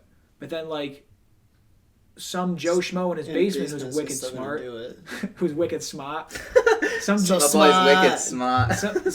boy who's wicked smart figures it out, and he like implements it, and he doesn't care about the regulation. He's just like, I want to do something awesome, so he does it, and then it's out in the world. So I don't think that a strategy like trying to stop the progress is going to work. Like I think the best thing we can do is prepare for the progress that's inevitable, because I think it is inevitable, and like that preparation needs to happen like before. That's why I think Elon Musk is still doing what he's doing, because he knows that if he doesn't do it, someone else is going to do it. So he'd rather have some control in terms of like what the output is, so that because like he has good intentions. At least it seems that he has good intentions for like the technology he's building, and he wants to like transcend like the human story into like outside of Earth. Like we can be more than just this like stuck on this like rock, that we can do so much more, and that we have the capabilities. Whereas like some people might have a more like negative reason for their push towards technology. That's the issue. It's more like It's less for me. It's less about the fact that the technology is advancing. It's more that I don't trust people. Yeah, it's the human that's and pushing the agenda. Yeah, and that goes back to the we are gods, but for the wisdom. Like if we all trusted in each other, that we had the proper wisdom to handle, like to wield the power that we have, I don't think people would be so worried about the technology, like the progress that we're making. But it's because we realize like how inept we are to deal with these moral situations. But we're so powerful. Like we can really do bad things. Dude, we can literally end all human life right now. Yeah. Like with the click of a button. And we're it's only advancing more and more. And with that, stuff becomes more accessible to like rogue actors kind of thing. Like I mean, there might even be people out there now who are working on like rogue state actors who are like constructing hydrogen bombs or something like that. And like that's serious destructive power. And provided that they don't, like there's going to be another thing that comes along that like they'll be working on trying to get their hands on and wield power over everybody for bad reasons. If we're going to be able to connect our consciousness with everyone with the use of Neuralink, then we're going to be able to kind of understand other people's consciousnesses as well. So maybe that's the thing that will allow us to have that sense of trust, because we'll be able to know like the back end reasonings and like. See, I don't think I want rationale. that. Like, I don't think I want every single human being I come in contact to like fully understand who I am. Like some people, I'm innately like I just like don't want you to know who I am. But I want there to be mystery. That's your limbic system talking to you. Yeah, but now we're playing God. Now we're saying let's put this chip in, and I'm gonna decide for you that everyone's gonna understand who you are. Whereas like, and that's the what's the fun of that? Like, how do you like? There's no more building relationships. It's like I met Cam for the first time right now, and I know everything about him already. He knows everything about me. Great. But now we're one. And yeah, but I'm saying there's no like level. There's no level of connectivity in terms of the emotional level anymore. Emotions just are out the window. Well, like in a sense, like what love is, this like sense of trust is that you like know that you trust someone's intention and you have like perfect communication with that person. And it's like when you have really good communication and you're like syncing up with someone, it's like, damn, that feels good. Yeah. That feels so good. But like, I guess my thing is like, the beauty of that is that it's hard to get that. So when you do find it, it's like, damn, I achieved this level of like connection with someone that's so like there was work and time invested that it's like this is a strong feeling. Whereas like if it's just you don't have to do any work for it, like I feel like that's just like the bar of like feeling fulfilled of like a relationship or whatever, it's just gonna be gone. But there's gonna be no fulfillment. It's just gonna be like, damn, I fucking know everyone. Yeah. Fuck. What if, all right, think about the person that you like connect the best with in your life right now. And then consider the idea that what if you had that connectivity with literally everyone in humanity at the same exact time? Well, I don't think that I don't have the capacity to do that. Well, assuming that there's like Neuralink and you're all like, we have a global consciousness kind of thing. Still, that's so much information. Like, where is that going to be stored? I mean, are we just going to be like all-knowing beings? Like, we're just going to be millions of fucking people just knowing every fucking thing? Like, see, that's the thing. Like, if everyone knew how to do everything, the conversation would be boring. It'd be like, yeah, I already knew that. Yeah. You would never learn anything new. Yeah, and I think this is like, yeah, like once we get to that point of like boredom, I really worry about where that goes. Like there's just going to be a mass suicide because everyone's just going to be like, fuck, there's nothing else to learn. There's nothing else to see. I know everything. On this physical reality. But what if we go into virtual reality? At that point, we can like link all of our minds together, create like this crazy empire, and just like keep creating, building. Dude, this shit is like so like not like This is at the point now that I'm thinking about it this way, which I've never thought about this, but like potential, but the fact that it could be potential, I fucking hate it. I hate all of it. Yeah. I don't want Dude, it. this I literally don't want it. Like, I don't get the fuck out. This is like when your grandpa talks about smartphones and Instagram. That's what Andy sounds like. Yep. I'm so against it, honestly. Like, Yeah. I'm not against it in the sense that, like, if it's gonna help someone, like, fix their Parkinson's disease and, like, they're, like, shaking, that's sick.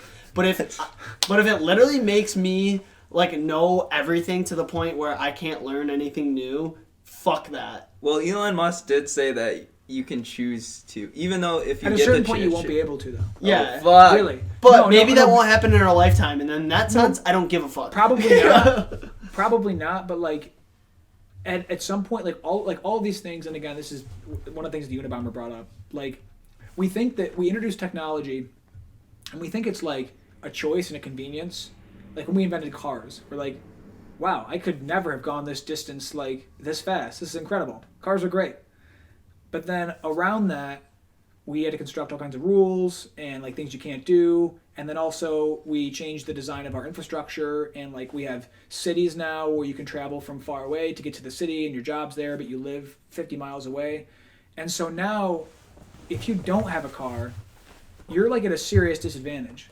Like if you're living in a rural area, it's very difficult for you to find a job now. Like whereas before before cars, there was work in your community where you could like get a job, right? So now that we have cars, if you don't have a job, you're just limited to that small, like the community that you can walk to or whatever it is. Right. And if where maybe nothing's happening. Right. Yeah. So it's like before when cars were first introduced, it was a great convenience and you can travel and do all kinds of awesome stuff. Now you virtually have to have a car. Mm-hmm. And if you want to be a player in like right, exactly, in the space. And it's the same with like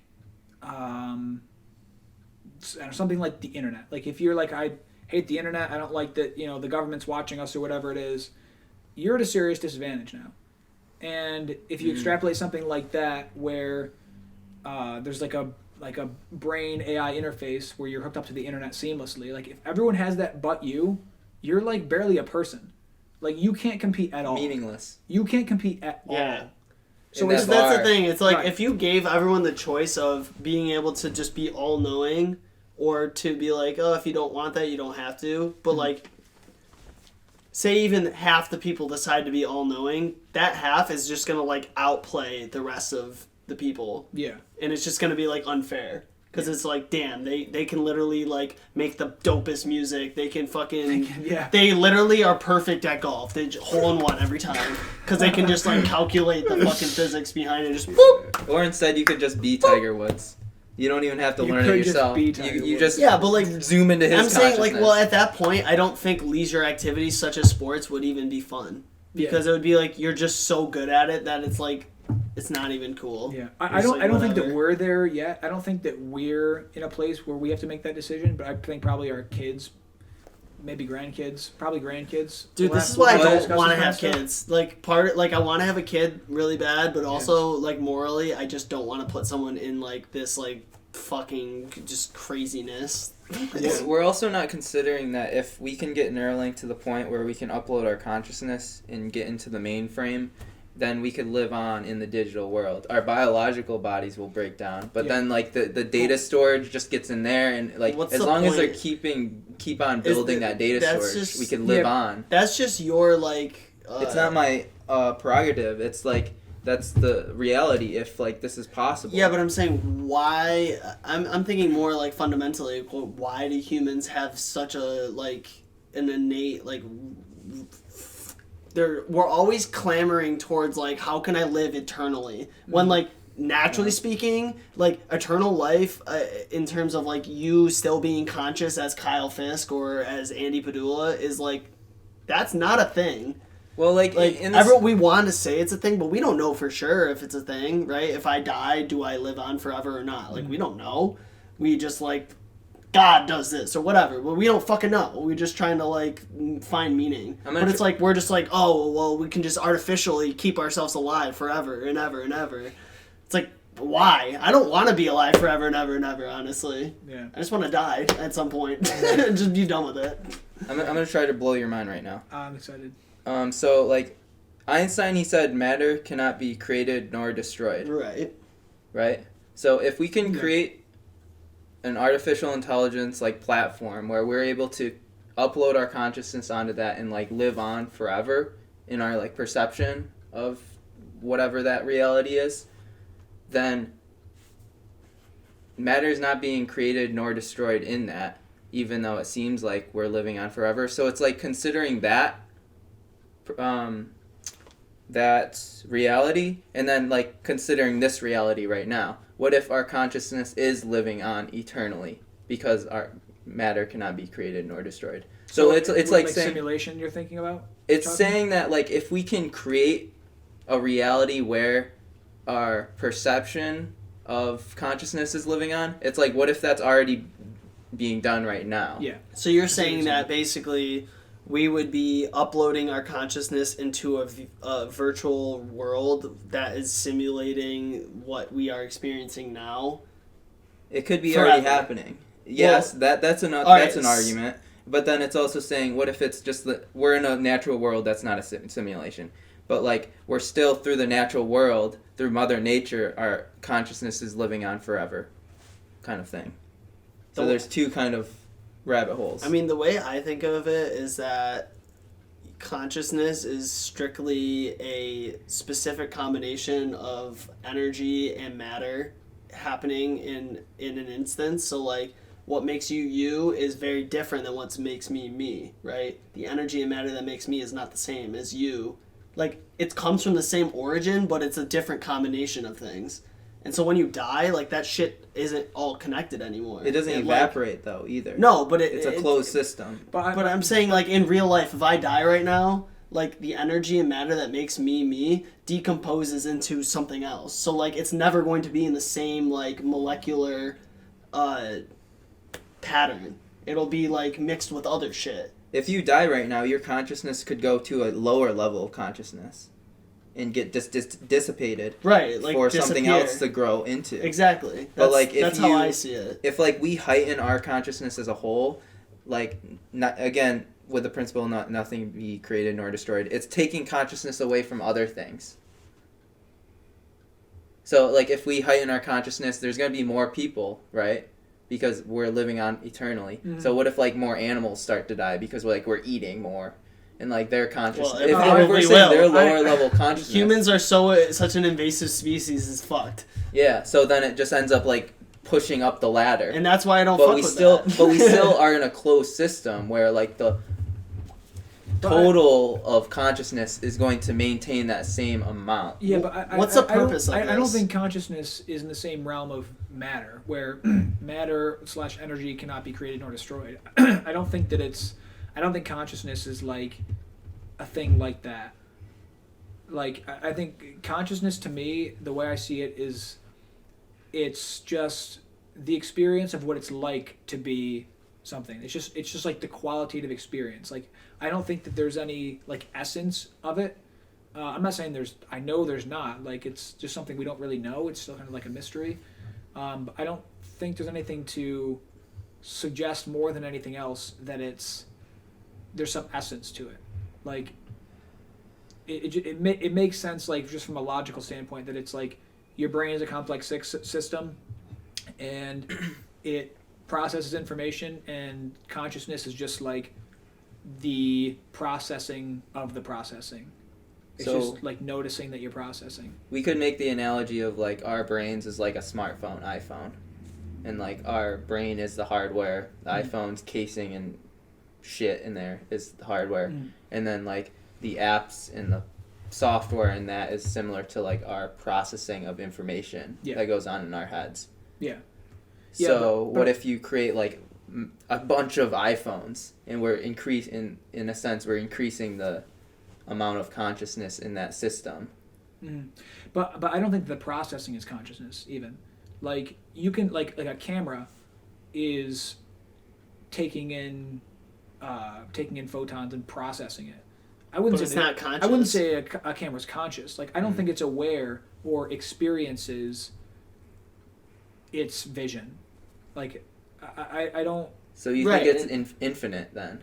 What is? Consciousness is an infinite thing. I No. think it's finite. How did you get that? What do you mean? Yeah. Because I you're didn't saying get that there's either. like just a constant level of increase that could be added on.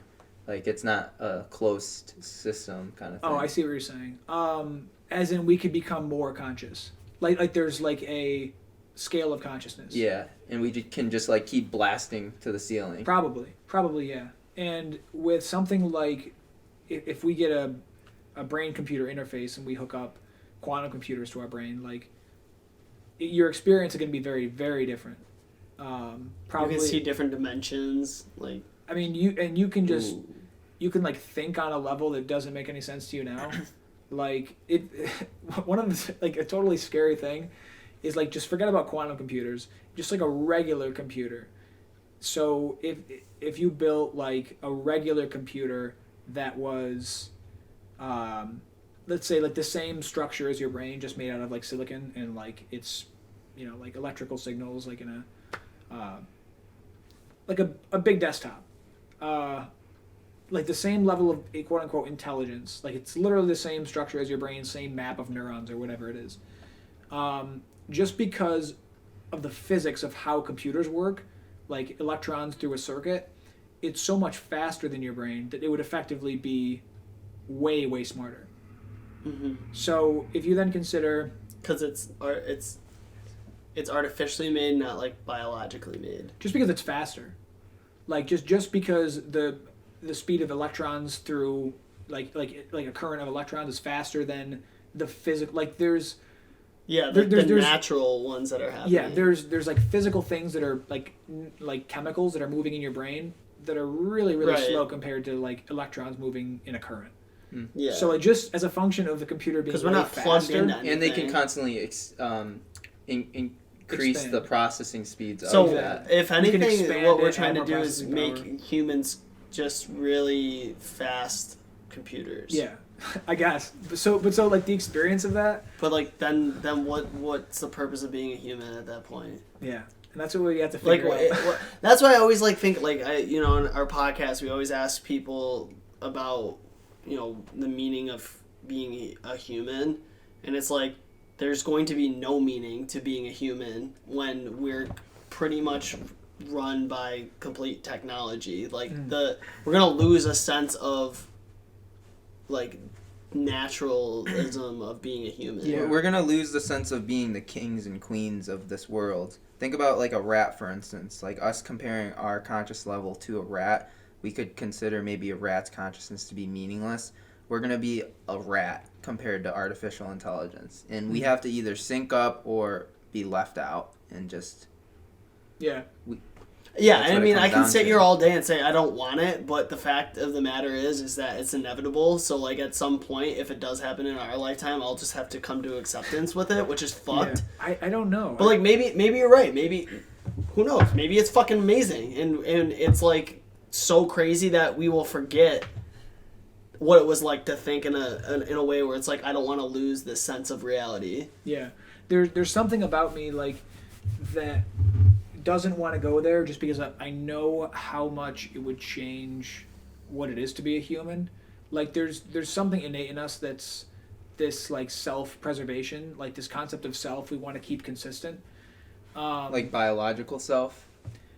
I mean even beyond that, like our concept, like your perception of me, I don't want to change that too drastically. Like it's just something that's intrinsic in us. Like we like to maintain our concept of self. Like When do we still it have steady. that? If like let's say you two are linked up right now, and you just like have complete understanding of one another, because like his consciousnness is like, I can read you, I can understand you, and now you're at peace a little bit. Yeah, what I was getting at though is the stark difference from. I sort of fantasize maybe too much about how awesome it would be to live like a primitive lifestyle. Like to just go like live in a cabin or like in a tribe or something with like a small group of people and have really, really tight knit close connections. But like you point out, we would have really close connections, obviously. But there's just something about it that's like, I feel like I'm sacrificing myself for a new self. What if something in like my self-preservation is like, I don't like that. What if that's in your limbic system? Yeah. Like it's an emotional thing. So that's actually maybe a lower level consciousness. Yeah. And it's like I think the limbic system is rooted in like the ego. The ego being like Definitely. this thing that's like selfish and like take and like wants to just feed our emotions kind of thing. Yeah, of course. That's how you live.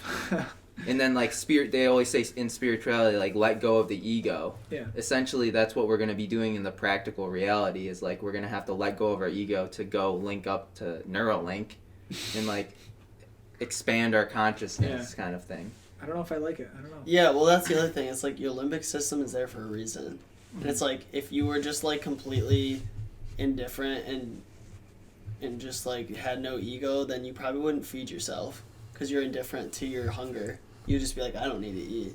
It might be a guiding force though too, because like we said, we have our limbic system, our cortex. It's still contained. We're adding a third layer, and all three of those are still contained. So we'll still maybe be able to have our limbic processing to be able like guide the higher level of consciousness. It's just gonna amplify ego, is what I think. Maybe. If it's layering on top of itself and not getting rid of anything, then literally you're like, if you're an all-knowing being, and you're not self-aware and you're not like, think about it, like someone who's completely like not self-aware and has a really big issue with their ego, like being so big, and then give them more power, like, dude, that they're just gonna fuck shit up. Like Trump. Yeah, like think about someone like Trump who's got like the biggest ego of all, and then make him like hella conscious, more conscious. But it might be something like through having a connection with everyone else, you realize like, oh, I shouldn't do this messed up stuff. But what if all that was? But we don't know. Well, how do we know that understanding all other consciousness doesn't mean that you can't just like use that to your advantage to like social media? But then I guess if everyone else can like read you too, then they can just read through that. They'll be like, nah. Yeah, that's true. I think you can't fuck with me because like I know what you're doing. Here's the thing that I worry about is I don't even know if we'll reach that point.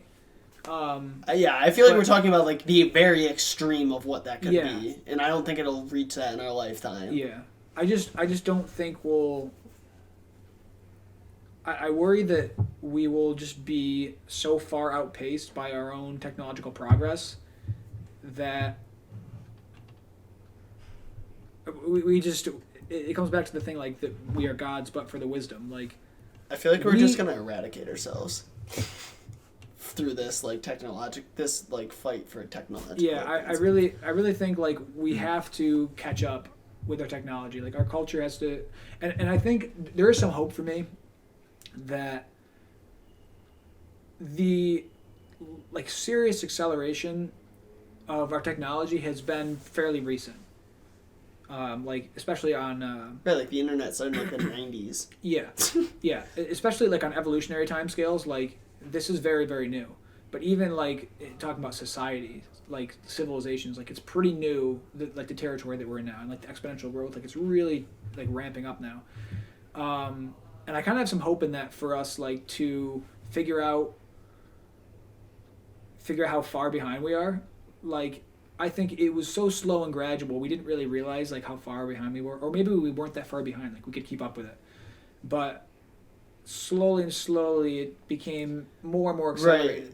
And like biologically speaking, humans aren't advancing the way technology is. Not even close. Yeah. We've like you were saying, we've stopped our advancements in terms of like letting natural selection pick off like the weak things and help morph like the genetics of human nature to be better and better. And we've kind of just like limited it because we keep everyone alive, and so that's not like a thing anymore. Meanwhile, technology, we're just like So humans are like here, and this is just going like skyrocketing, and we're just not even meeting it at all. So it's pretty clear like that our hardware, like our biology, is, unless we physically start altering it, like if we do like Neuralink kind of stuff. So it's pretty clear that our biology is not going to meet our technology. Like it's just. We've like stopped evolution. We've essentially stopped evolving, and even if we hadn't, it's way too slow compared to our technological progress. Yeah, technology will always advance faster than like biology. Yeah, but the thing that we do have that we can advance is sort of like our software, which is, I would say, is our culture. It's sort of like our software, and I think that's what we need to get serious updating on. That's the only thing we have to keep up with it. And right. That's where the internet kind of comes in. Mm-hmm. The internet has changed our culture in dramatic ways, and as long as we're on a digital interface which we will be with this Neuralink thing, I think the culture will advance with that maybe. I think before we even get there though, we have to catch up a lot. And just to close out, the reason why I have hope is because this is so recent, this big spike in advancement. I think probably for a while we just didn't notice. It was sort of like the frog in the hot water, or the water that's slowly heating up, and it didn't notice, and then all of a sudden it's boiled. I think the water's heating up now at a more and more rapid rate, and we're starting to notice the difference from moment to moment in our culture. Whoa, this is getting really fast. Are we ready for this? And I think that we're starting to realize that now, just how far behind we have been and how fast things are going as a culture. And that gives me some hope that we can realize we got to get our act together and figure these things out. Do you believe in Moore's Law, the exponential growth of technology? Yeah, I think it applies to a lot of things, but yeah, computers definitely. I guess it's sort of slowed down in computers, just like the physical transistor thing that it was originally talking about. But something like that is definitely going on with technology. It will just get faster and faster at advancing. And smaller and... Yeah. More powerful. Nano level. Because, just this might be for the listeners more so, but, I always think about these ideas, and I try to, find a reason why I'm thinking about all this. And I found that me personally, investing in the stock market, to make this pragmatic, investing in the stock market is good to because it allows me to learn all of this stuff and then actually apply it to make money. So it's if you know that these kind of trends are happening, then put your money into those big tech companies, because you're going to win out, especially if we're going to have exponential growth in the next 30, 40, 50 years. It's you're going to be winning out pretty big. But what's the purpose of money if we have abundance? Such an abundance in consciousness. Or if we don't have meaning either. Yeah, if we're completely indifferent at that point. That's the biggest thing for me that I mean, that's the thing that I was inspired so much about Andrew Yang's campaign, is that it was a call back to consider what we find valuable as humans. And I think that was a voice that needed to be heard. And I think during this global pandemic, everything being shut down, people aren't working, I think it's a really good time for people to ask that question of themselves, what is valuable to me? Yeah. It's a huge question. And I really hope that it sparks that maybe this is the thing that we needed to spark the conversation about what we find valuable, and to really start considering these moral questions, because if we don't, things might go south. The thing too is I feel that it's impossible for a human to know what is valuable to them without understanding who they are in the first place. Having self-awareness of and that's hard to teach. How do you go about telling someone to be self-aware? Because the idea of value to someone who's self-aware as opposed to someone who's not is very different. Yeah, like someone. Like I could just picture it. Like someone who's not self-aware is just like playing to their insecurities and just like trying to follow whatever. I like mansions and Lamborghinis, whereas like someone else would be like, I value like unity and freedom. So they critically think like, how can I achieve two very freedom? different things. Because people who like Lamborghinis aren't free. A lot of them are like slaves to material, to again perpetuate their insecurities that they need to be accepted as humans in our society. Whereas like being self-aware and feeling and valuing freedom and stuff, you want to go like, I'm gonna go live in a yurt in the middle of nowhere and I'm gonna be happy as fuck. Yeah. Like that's two very different lives. And technology is exposing that. Yeah. In people. Yeah, and I think the example that you just brought up, I think are they show the difference between operating just on behalf of your limbic system and the difference between that and knowing that you're operating on behalf of your limbic system, because like that's really what it is. And good like point. it's very, very useful to know how to sort of like be meta about your psychology and your decisions, like to know like to observe that you're making a decision, or to observe like what is going on inside, because some of that is like rationally is not good. Like when you get angry, for instance, if you're in an argument with someone, you get angry, like you're just gonna lash and you don't realize that you're angry. You have no defense against just acting out of anger. Whereas all you can do is act angry. But if you realize, okay, I'm getting angry right now, I need to like take a deep breath and be conscious of not acting on that anger. Or you could act on it, but you just act on it with wisdom. It's like you could be angry. But if you don't know that you're angry, there's no way to apply the wisdom. What if you are like angry and you realize you're angry and you kind of like go in this meta perspective and you're like carrying out the act of anger, but you're still like, okay, I know I'm angry, like I'm just playing. Yeah. Well, yeah, I mean, you could, I guess you could do that, but like my point was that as we can go to further and further extremes, as we get more powerful, I think it's been evident that we've been moving in this direction of like being more aware of how we work. But I think we really need to do that more. Like as we get more powerful, like if someone just got angry and didn't realize they were angry, or some other example, like somebody could just destroy the world. Like if and be like, oh wow, I just didn't even realize. It's like I guess I wasn't really thinking. I was just acting on impulse. That moves us into a situation now where it's like, are emotions even important to have? Depends. I mean, like objectively, like from the universe's standpoint, no. But like from our standpoint, as like biological humans, we're not human at that point. Yeah. So the idea of being a human is completely altered forever. Yeah. If everyone is emotionless. Yeah. And this goes back to the. Then we're just computers, right? But what if that's best for humanity? But to what?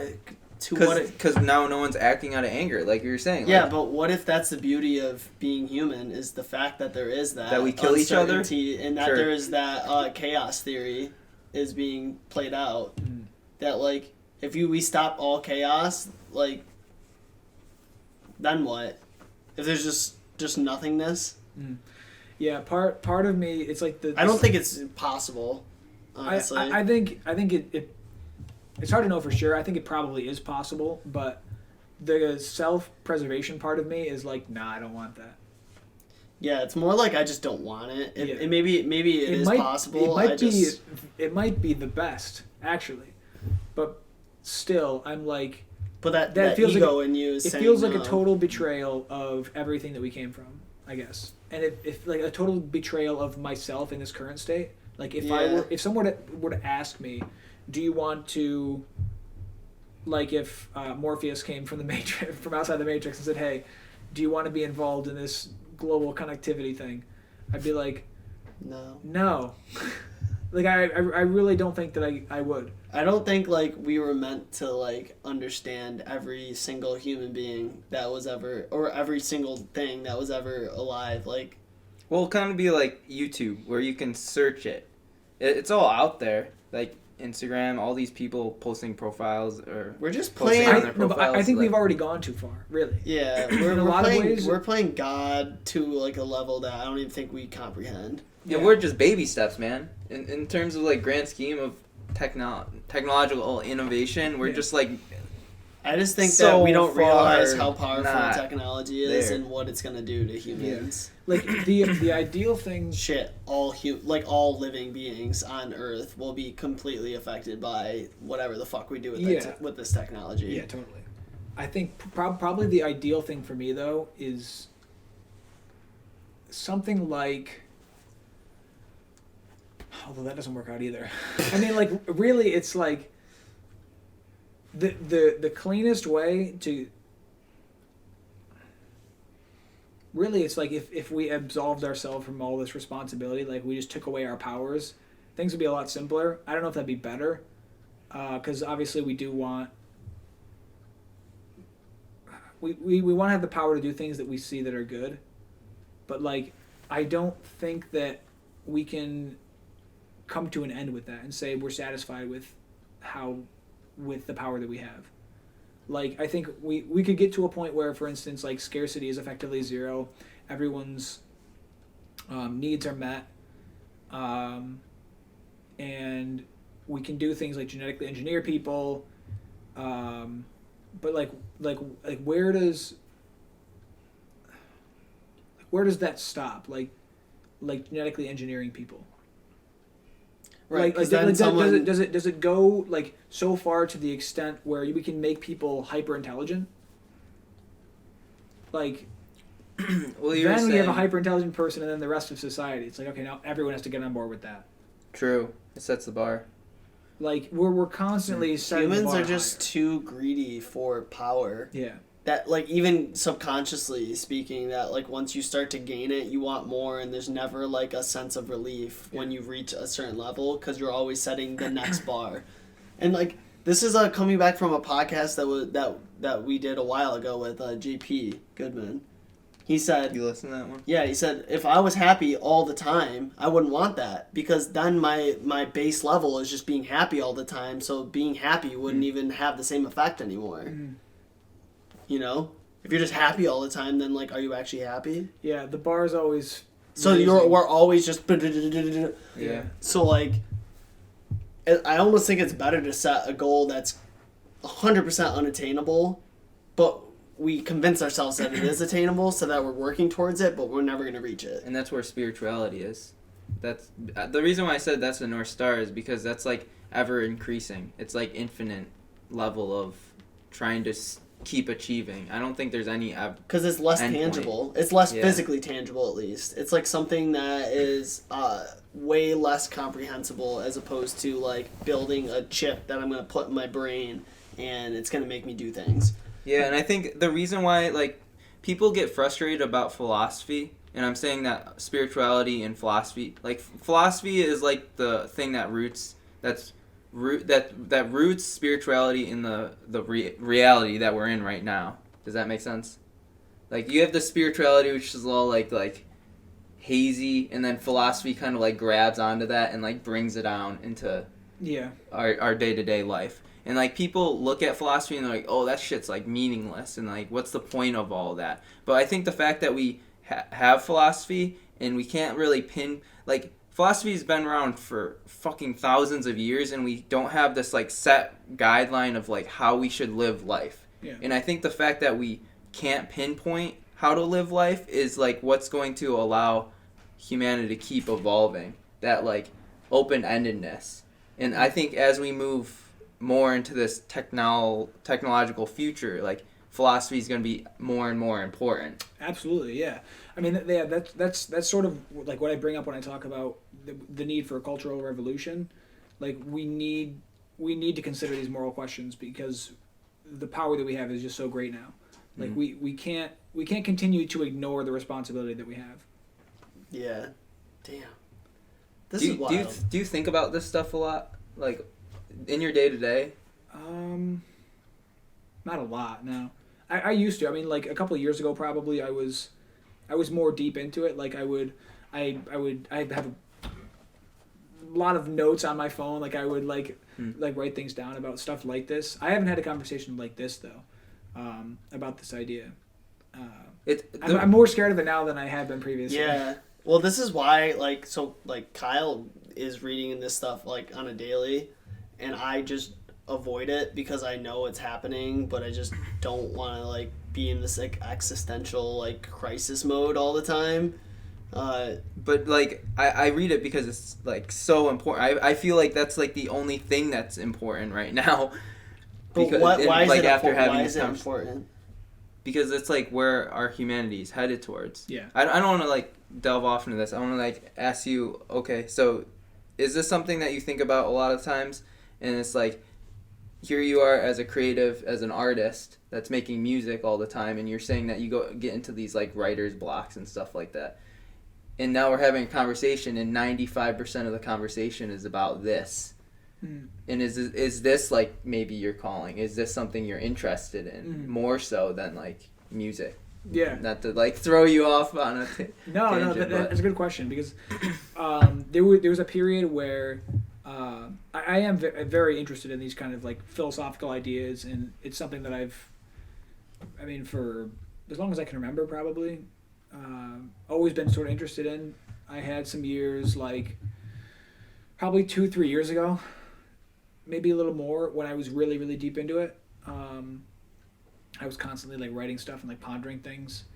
And I did consider writing books about this kind of stuff. Ultimately, I think I decided that I wasn't passionate enough about it, or that someone else could do it better, maybe. I don't exactly remember, but I decided against and decided to pursue music. But it's not I think mainly it was I had to pick one thing, at least one thing to start with. There's still a lot of things I want to do, and I'll probably do a bunch of those things. But the idea was that I had to start with one, so I picked music for that. But yeah, I would love to have a platform to talk about this kind of stuff or to write about it. It's definitely something I feel passionate about. Do you think stuff like this could help influence your music in a way? Philosophy? Yeah. Just knowing where this kind of stuff goes. And your music's orchestral, so it kind of ties into it. I don't know, orchestra seems to me the philosophy genre of music. In a way. It's this unison of sounds. yeah. For some reason, orchestral stuff, classical, is very high tier kind of stuff. Yeah, it's seen as it's gonna make me smart. Yeah. I think interestingly though, I think there is studies back that up that it might be correlation, but people who listen to classical have higher IQs on average than people who don't or whatever. But does it influence? I don't actually, a little bit, because I don't write a lot of lyrics. I don't write a lot of singer-songwriter kind of stuff. Yeah. Radio kind of songs, Spotify, things like that. But on the occasion that I do have that idea, a lot of it is oriented towards ideas like that. And it definitely comes out in the stories that I write, for sure. Got it. Is it lyrics? Okay, so it's somewhat maybe not specifically your movie scores, or whatever, but in general, your ability to create music or stories, it could be an influence. Yeah, I would love to. I would love to have the outlet of these ideas be stories. I think stories are super, super powerful. Much more than. They're obviously much more accessible than just to read Nietzsche or something like that. Right. To read one of those books, they're very dense and they're really not accessible to most people. Even to me, I've read some of it and I'm this is very dense. But a story is you can capture a lot of those same ideas, but you can give someone in a pill that's a lot easier to swallow. That's why I really love stories, and something about stories is just so, it's similar quotes. like when you hear a quote, it's really, really good. You remember it because it's just so elegant and like it's just easy to sort of grab onto. Bite-sized philosophy. Yeah, in a sense. And so stories, I think it's something that's sort of baked into us.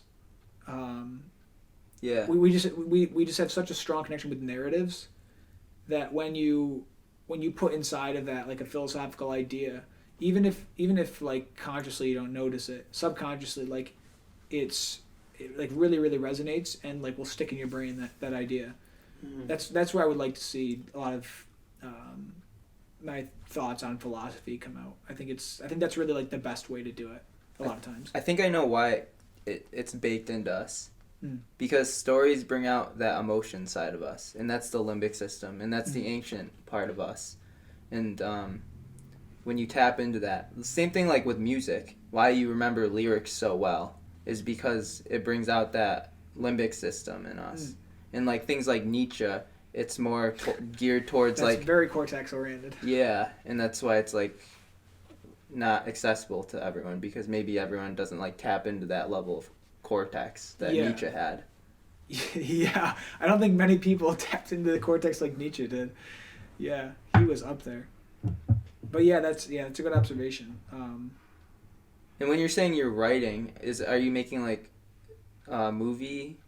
Like I'm just like so out of that. Is that like the narrative for the script? It's like the script basically. Yeah. So a screenplay would be like it has like the dialogue and it has like the action, like Bob and Jim are standing outside of the corner store and like Wendy approaches and then it says like Wendy and it's like, hey, what's up, boys? And then like, you know what I mean? Like that's a screenplay. Yeah, he's like building the artificial environment that will be physical once the thing would be created. It's sort of like instructions for how like, to make it. Yeah, for like how to make it. Aside from like how it's made. It's how it's made. Yeah, really. It's like the blueprint. It is. Yeah, that's a good way to put it. Yeah, it's a more precise blueprint than like if you were just to, like if I were to give you like a 30-second pitch of a story. That's like a pretty vague blueprint, but like a screenplay is like a lot more. Or even just specific. Give someone the script to something, but give them no context into like what the environment is or like what's happening.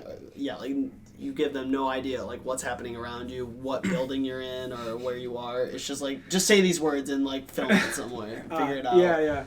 It's interesting that you say that because I think about sometimes how like. People say you're not supposed to do this. Like a screenplay is supposed to be really like instructions for like the actors and like the setup kind of stuff. Maybe I shouldn't do this, but I do find myself like trying to make it really elegant and like almost looking at it as like an art form. And like maybe other people do that, but like I'll put way too much time into like making the words nice and stuff like that. But really, it's just got to be like instructions.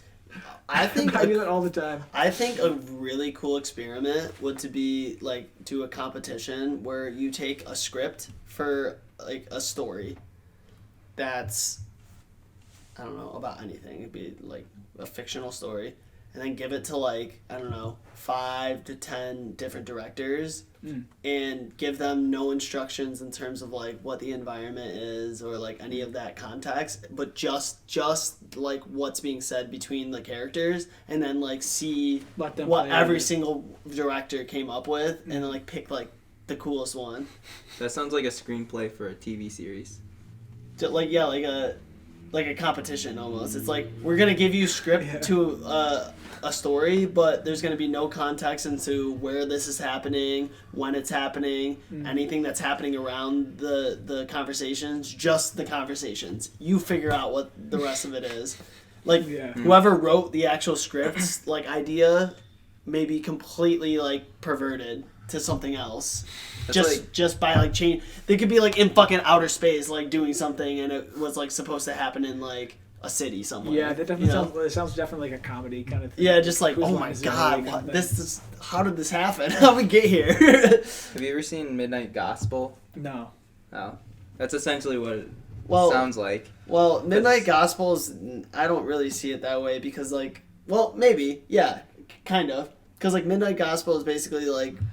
It's like this dude's like having a podcast interview with someone from like this alternate like universe of Earth, but like when they're talking to each other, they're speaking about stuff that's relevant to like you or I right now in this physical reality. So it's like listening to a podcast, but you're watching these two beings that live in alternate universes, and like he's coming into like the guest's like universe, and there's like so much shit is happening, like all this cartoon and just like wild like trippy shit happening, but they're having like a very casual like podcast conversation.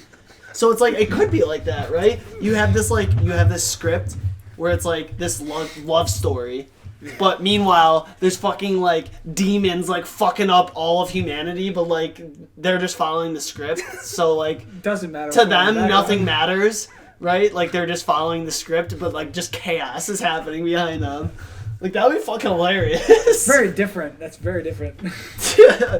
Basically, I feel like imagine 10 different directors coming up with 10 different like ways that of shit that could be happening behind like the or it could be script. relevant to the script. Or that's they could, a funny but thing like, too. it's like some people are gonna try to make it like an actual like watchable movie, and other people are gonna try to make it ridiculous. It's like, damn. How about like what is that movie? Trolls. Or like Gremlins? No, not Gremlins. I think there's a movie like Trolls. Is it like a newer cartoon movie? No. That's. I was thinking like the cartoon like Trolls. Yeah, like no, Pixar there was like an something. older one. I think it's called Trolls. But I think it's called Trolls 2, I think. It's like this old movie. I don't know when it came out, but it's like this weird. First of all, the whole movie, they never call them trolls. They never say the word troll in the movie. They call them goblins. The whole movie, but it's called Trolls, okay? This is like one of those movies that you watch like when you're drunk or whatever with your friends, and you just want to laugh at something stupid. This movie is so stupid.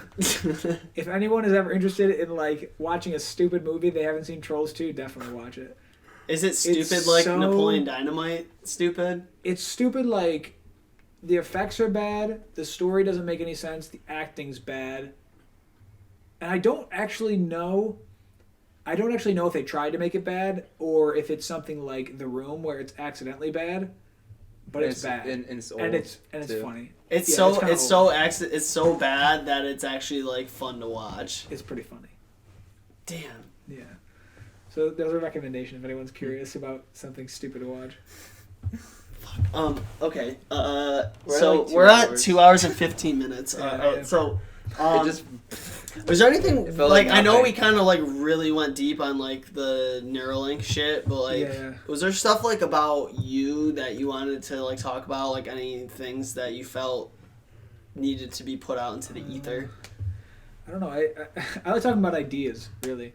We definitely hit on that. I guess like all right, since I do like think it's important to kind of share your story and like what you're doing, and like the value you're bringing to the world and being a creative. Based on where you're at right now, like what's your like ultimate goal maybe in the next 5-10 years? Like where do you see yourself, and like where do you want to like shift your energy towards? Like what's your ideal self in the next 5-10 years? Yeah. I guess one of my sort of medium-term goals, I would really like to find like a creative partner where we can just like be excited about making movies together. Like that's something that I really would love. Like when I see like a romantic partner. No, I mean like someone who is like just like another human being. Like a creative we're not partner. in a relationship, but like like just a creative partner. Like one of the best examples I can think of, and this idea stuck with me because I saw this. Like just I didn't know this was possible, but I saw an interview with I think it was Christopher Nolan or Hans Zimmer, one of them. They were talking about how Christopher Nolan pitched the idea. I think it was Hans Zimmer. He was talking about how Christopher Nolan pitched the idea for Inception, or I think it was Inception. They were just hanging out on the beach with their family, and they were just discussing this cool new movie idea. And like, let's do it. It's so amazing, like how like they've worked on so many films together, but like just like the idea that they're just like friends outside of that too. Like they just will hang out with their families at the beach. I think that's so cool. Yeah. I would love to find somebody like that where one of the things that's hard about working on your own is that when you're like in a rut, you have to climb out of it yourself, kind of thing. Like if you're having a writer's block, a creative block, whatever, there's no one to like kick you in the butt and like bring your spirits up or whatever. Like there's no one to balance you. So having a creative partner in really like anything where you're being creative, or just any kind of work, it's like it's just nice to have another person. Yeah. So that's something that I would really like to find. Are you friends with Sarah? Oh yeah. I mean, like we haven't really worked on anything together. I don't know if our maybe not styles, our like visions. Our visions are aligned. Yeah. Yeah. So that's the other thing. Just because like. That's gonna be hard to find. Just because, by the way, just because someone is into making movies and you are too, doesn't mean necessarily that you two would like vibe. Yeah. At making like a project together, or at least continuously making things together. Yeah. You know, it's really like a chemistry thing, and like I would like to find someone who's also interested in like philosophical ideas and wanting to portray that in film. That's kind of like the thing that I'm looking for. Someone who's like really wants to make stuff that like makes you think. Like those are the kind of movies that I love. But not like the fake deep kind of thinking. Fake deep? That's a conversation on its own. No, I don't even want to get into that. I'm just saying like like movies that really hit you. Like I think this way about music, and this is why I'm very critical of my music. Like if my music doesn't make me like feel something, right. Like, it's not good. Like a profound feeling. Yeah, like if I listen to music and I don't feel something, and it doesn't always have to be like sad or happy. Like sometimes, like I hear music and the feeling is like, whoa, that's crazy. Right, like ooh, like, that put me on edge, or like, or like, whoa, that's really just like complicated and impressive. Like there's this band Chan that I really like. They're like a math rock, like progressive metal kind of band. And my favorite album, probably one of my favorite albums of all time, is their album called Grow.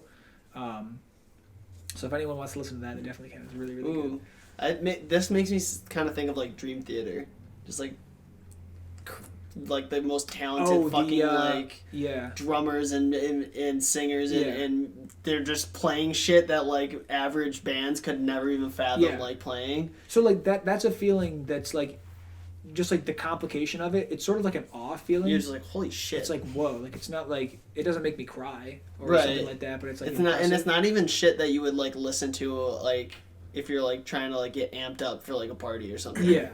But you're just listening to it for the sake of like, holy shit, this is a thing. Yeah. But so like if I make music, it has to convey some feeling. And like the same way with movies.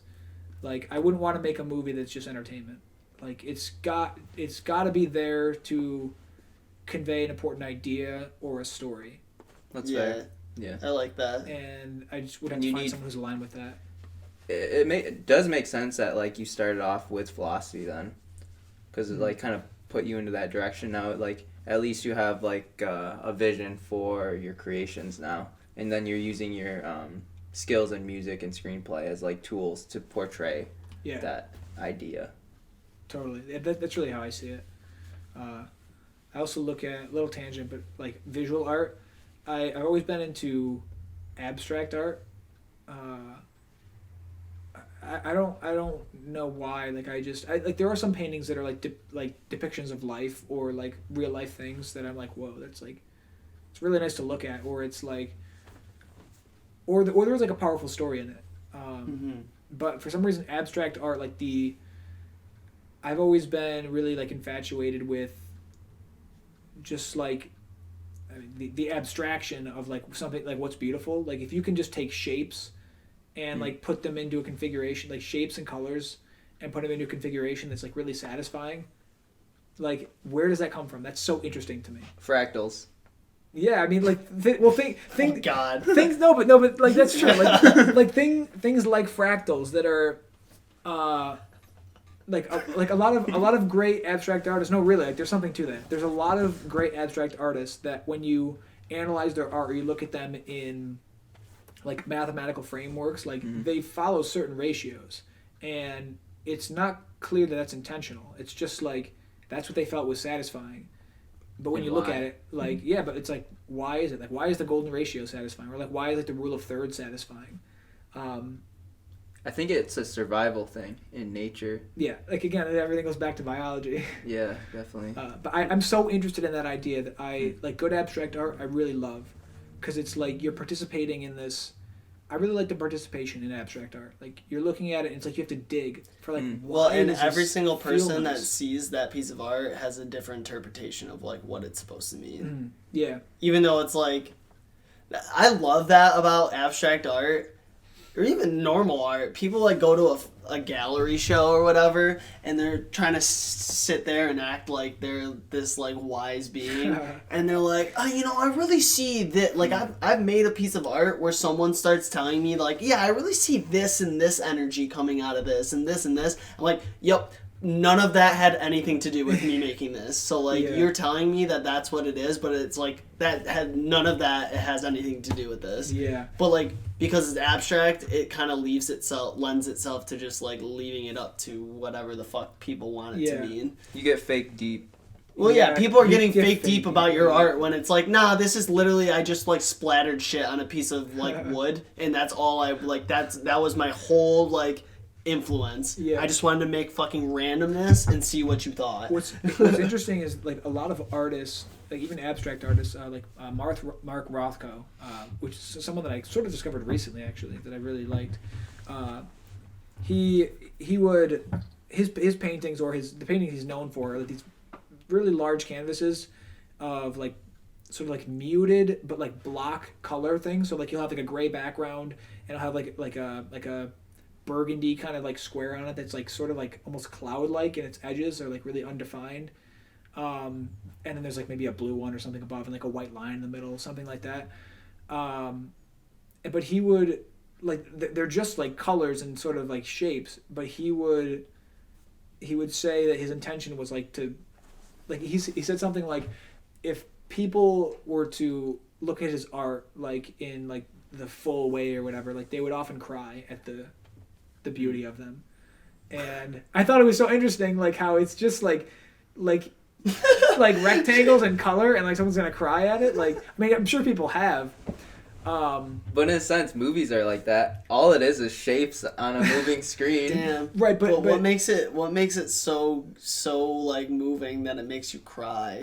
yeah, Like what about it? it's like the story in it is something that you relate to and it brings out that emotion. Like, But I what think if you it's don't very know difficult the to do with story? painting.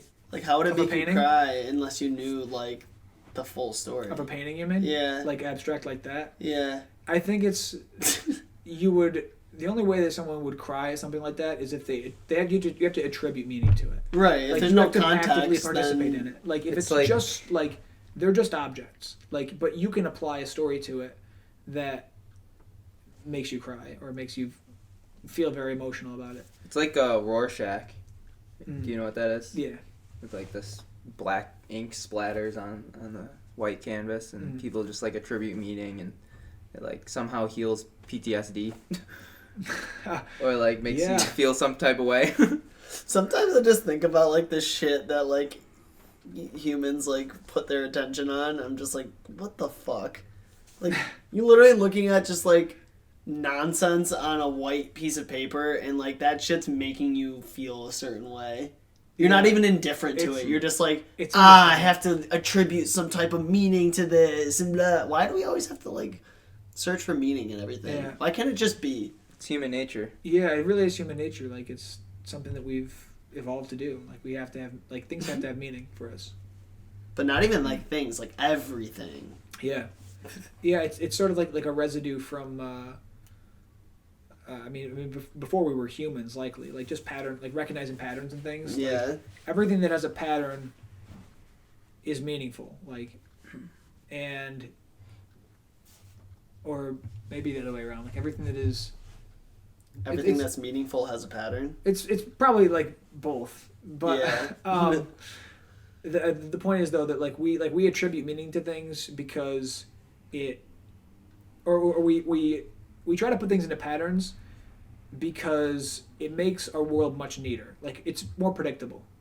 So like saying, oh, this has a meaning, so it falls into this pattern. It makes us feel secure in knowing that that thing happened for a reason, and we understand why it happened. So therefore, our understanding of the world is good.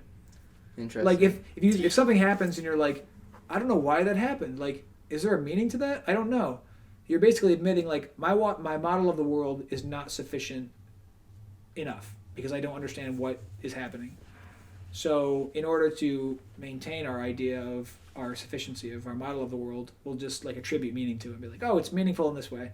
Yay, my world model's perfect. Like, but it might not even be true. You can just trick yourself. You can just trick yourself into believing these things have meaning that don't. See, like so this is like one thing. Like recently, I've tried to like, because I feel like when you're being judgmental of something, you're trying to understand. You're like always asking like, why is this person the way they are, and like why are they not like we are, and you're trying to find that meaning. When you're being judgmental. Yeah. Because you're judging them for being different, and so you're trying to attribute the meaning behind why they're being that way and why they can't be like you. So it's not why in like an understanding kind of way. It's like, because you can say why and like because you're trying to understand someone. That's not judgmental. So what kind of why are you saying? Like, you're not trying to understand why they're acting a certain way. Like fundamentally, you're just like, I don't know. It's like just placing judgment.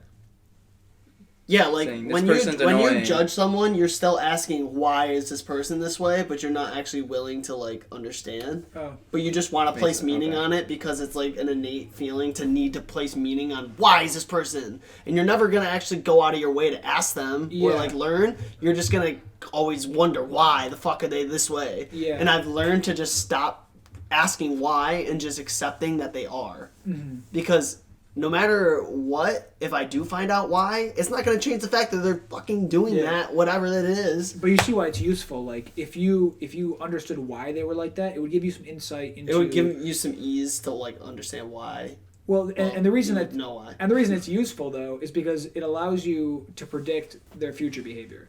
Like, if you understand the mechanics of... It's just like, if you understand the mechanics of a physical system, like a pendulum... Like, what are those, like, little knocker, like, the little balls that, like, are on, like, rich people's tables or whatever? Yeah. like understanding the mechanics of why. It's like, you can predict that when the one ball hits this, the other one's going to go. Like, because you understand the mechanics of it. So it makes you comfortable. It's the same way with behavior, yeah. Like, it just... A lot of us attributing meaning to things is us just trying to keep our...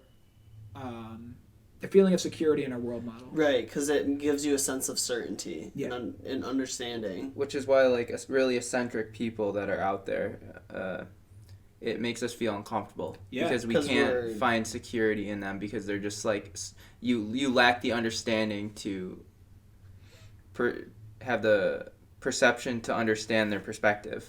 You can't predict them. Yeah. Yeah. In simple terms.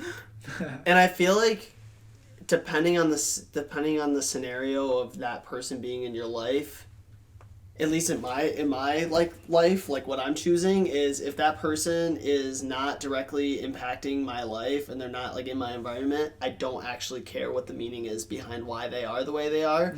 But if they are directly involved in my environment and they could do something unpredictable, I want to like get to the bottom of like why they are, so I can like understand it and hopefully make sure that whatever their behavior is, it doesn't directly affect me in a negative way. Right. It's like keep your friends close, keep your enemies closer. But only if the quote enemy is like in my direct environment. Because if they're not, like there's just too much information to be like trying to figure out the meaning of why everyone is the way they are. You know, I'd be like, I would forget why I am the way I am at some point because I'm so like invested in everyone else's like meaning. To add a different idea to the same kind of concept, they were saying that fractals is actually like a manifestation of consciousness itself. So maybe consciousness is like that ability to question and like maybe consciousness is spirituality, like just being able to have the ability to question and try to find meaning is consciousness itself, and then like fractals is like a representation of consciousness because it's like that's the thing that creates security with the geometry. And I just wanted to like throw a side idea. I also wanted to say that the reason I laughed about fractals is because we live with some eccentric people at the Gear Factory, which if you continue to listen to this podcast as we move through the Gear Factory, you'll learn.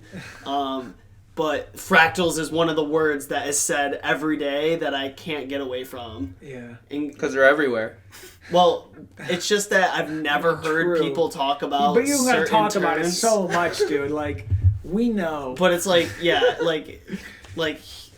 I'll run through the terms because you'll probably hear them along this podcast. Yeah. But it's like fractals, sacred geometry, kundalini energy, chakras, yes, very important. The buzzwords. Yeah, like all these like buzzwords that some people actually have a deep understanding of and can talk about it, and others are fake deep about. Yeah. The fake. That's all I had to say about it. We're calling you out. We'll get to the bottom of this. If you're gonna use those terms, you better fucking know what they mean. Yeah. Because I don't, and that's why I don't use them. Yeah. Yeah, so I think those are some things that, like, I mean, not like fractal, I think like fractals. Fractals. Testicles? Fractals. I mean, fractals are like a mathematical thing that, like, exists in math. But I think, like Kundalini and, like, chakra stuff, I think that's just another example of, like, us trying to apply meaning to things. Or, like, create a model of I mean... Euphoria. In the example of like chakras and Kundalini energy, which I don't exactly know what it is. It's like the serpentine energy in your. It's like a female already. serpentine energy coming through the spine of all human beings. Great. That's fantastic. And once I got that far, I was like, I honestly don't give a fuck what that shit is. So basically, it's just like it's another thing where it's like we don't like those kind of things develop when we don't understand our biology or like our psychology, whatever, physiology, and we want to understand it, so we just like say it's this. Yeah. It's like, oh, that makes sense. It's like, yeah, because you crafted it to make sense. Like it's like astrology. Yeah. What is that? Pseudoscience. Yeah. Yeah, we crafted it to mean something, and we can't disprove it either. That's the thing that's annoying. Well, yeah, I mean, like, just because it could be right. Yeah, I mean, just like as a like as a like fixture, I guess, in like epistemology, like you can't really disprove anything technically. Like there's this thought experiment of like Russell's teapot. Have you heard of this? So it's this thought experiment that it's to point out that like you can't disprove something really. Like so this thought experiment was put forth that someone would argue that there's a teapot that's orbiting somewhere between like the orbit of Earth and Mars, right? And someone's like, oh, no, there's not. That doesn't make any sense. Like, there is. It's like, no, there's not. It's like, yeah, there is. Disprove it. And like, they're like so they're like, okay. So let's say this person's very ambitious. They go and they get a telescope. They get a bunch of people to go up in spaceships and like to be in to go scope every area out. It's like, oh well, maybe you missed it. It's like, okay, well, we'll get everyone there at the same time at every place, okay, and we'll see if it's there. And they all go there, and they're there at the same time at every place, and they're like, yeah, it's not here. They're like, it's like, oh well, it moved. It's you haven't looked hard enough. Or like, oh, it's not there now. It's in a different place. Or you could say like, oh, and it's in a different dimension where you can't see it, or something like that. Like you can always move the goalpost basically. So like you can never really disprove anything, like, because I can just keep saying impossible things like, oh, it's in a different dimension where you can't see it. It's like, okay, we can go to that dimension then. They go to the dimension. It's like, oh yeah, well, you also have to meet this qualification that you're not currently meeting. Mm-hmm. Like you can't really disprove anything technically. Yeah, and then there's other things where it's like confirmation bias, where like people say a belief that's really like wishy-washy, and then it might happen like once every 10 times, and then like, oh, that happened. But they're looking for law of attraction. Yeah. And that could be real because it's happened 1 out of 10 times. Yeah. So that's like the opposite side of that spectrum. It's like it never happens. They believe in the anomaly. It could be, or it happens once and it could be. They believe in the anomaly of like the end results of things, and not like in the rest of it. They're like, oh well, the rest of it's like. There's a selection bias. Yeah. They don't believe in the stereotype of the idea. They only believe in the anomalies of it. Yeah, exactly. So like people are more likely to remember like a novel experience or something that's, you know, like paranormal would fall into this. Like, you're more likely to remember the thing that you can't explain, which makes sense because obviously you should be thinking about things that your model of the world doesn't understand. Yeah. So like, those things will just stick in your brain more, and so of course you're going to remember those, and you're probably going to try to apply some sort of meaning to it. So you'll just say, oh, it was ghosts or something. The spooky thing that happened was ghosts. But like, you don't remember all the times that you heard a weird noise and it turned out to be your dad walking in from work. You know what I mean? Yeah. Like, you do remember the times when you heard a spooky noise and you don't know what it is. But like, every time that you heard a spooky noise and it was just your cat, you're like, I forgot about it already. Because it So gives there's us a selection bias. It gives us security, like we were talking about before. We need to always place meaning onto things. Yeah. And when you For that can't, security. it's like, whoa. Like, I don't Ghost. know. It's like, it must be a ghost. Okay, now it is meaning. Okay, we're good. Like, even if it's scary, it's like, oh, well, we understand what it is now. We understand it's just ghosts. I feel better knowing that. But those are the things that like help us form hypotheses to actually go and test, and then that becomes science. Yeah. No, that is a good insight, that we will sort of flail around in applying meaning to things, and some of them will be... Did it stop? Yeah, probably because we hit like a max. Oh. Fucking shit. Let me just see where it ended at. I was gonna say, I don't know how you guys are feeling about the episode, but like, I would totally be down for like to do another one, but Word. I don't know if this will like work out. There's like a lot of like, I don't know if it really went where you were expecting or something. No, this is perfect. I mean, yeah. Okay, cool. Yeah, we usually delve off into just random ideas. Gotcha. And that's those conversations tend to be better Okay. than Yeah, just I like talking didn't, about you directly. Yeah, I didn't know if I like took it in a direction or like it went in a direction that we didn't want like for the podcast. I don't know what your structure is. So. It's free form. What I'm like identifying with this podcast is we're like getting into a think tank or like creating. It's like an idea lab when we have these sit down podcasts. Yeah. It's just a constant flux of ideas and it's open to interpretation. I don't know. It's cool. I don't know. Yeah, I mean, the thing is, we still talk about like what you do and everything, and then it finds a way to like go off into the ether as something. Yeah, crazy. I tend to steer things in that direction anyway. I don't know if I really like talking about myself that much. Like, I mean, That's fine. I shouldn't say I don't like it. Because I don't think that's true. I just think like there's a lot of things that are more interesting to me than like I don't know, things like my. I guess it depends on how like if I went like deep with things. I guess it's like my issue with small talk is like, who are you? Where are you from? Like, what's the weather like? Like that kind of stuff is like not interesting. So Well, I think I just tend to go like deep with things. The way I think about it is like some people come on the show and they really want to talk about like their craft or whatever. Yeah, So like if totally. they're like running a business, they want to get really in about business stuff. True. And even then, even if it's still predominantly about business, it still finds a way to like caveat into like deeper meanings about human.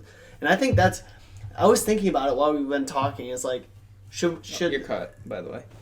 Oh, should we be talking about?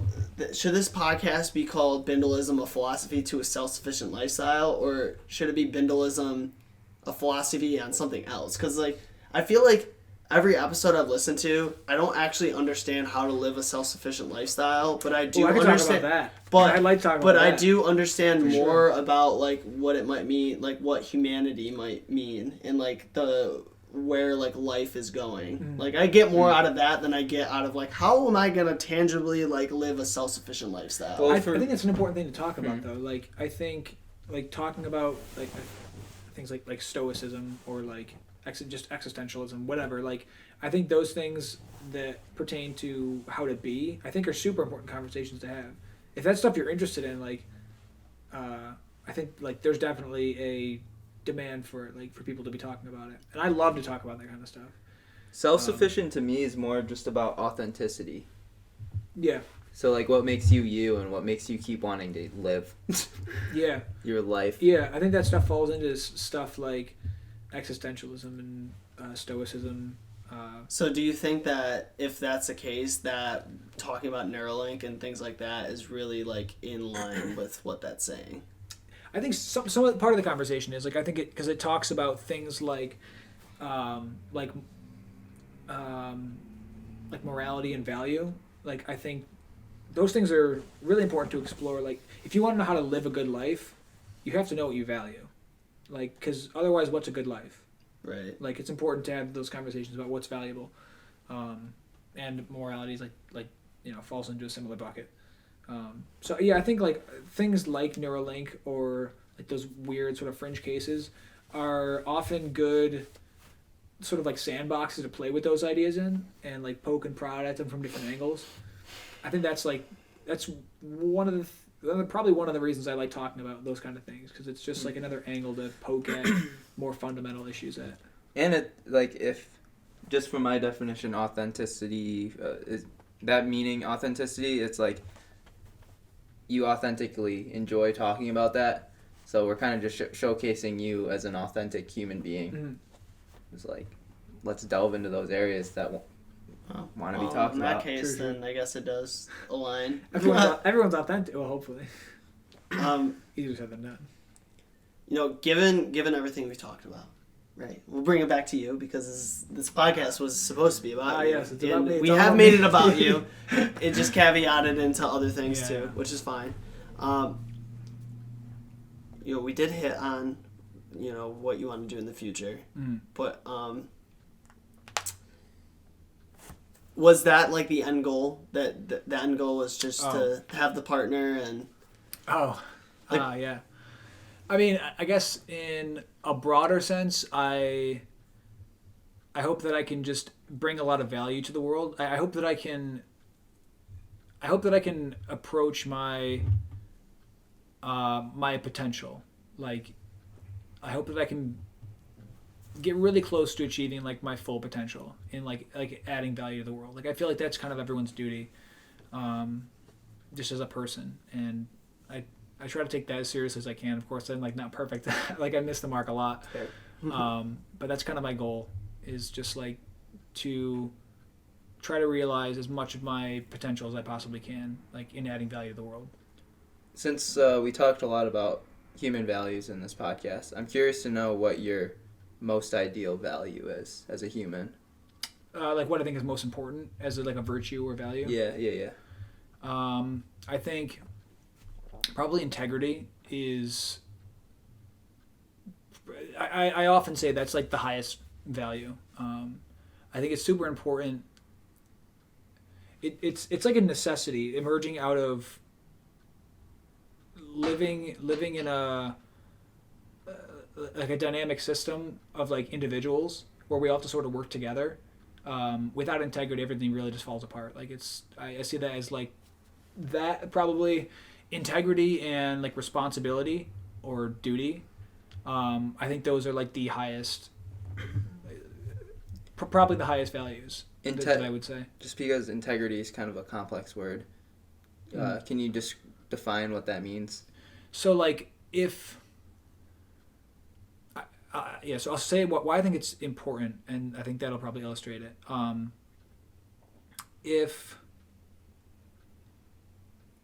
If we're all like being deceptive and lying to each other, you can't. We have no way to cooperate anymore. So for instance, like. So it's like trust and truth. Yeah. Like I was thinking of like something like COVID-19 right now.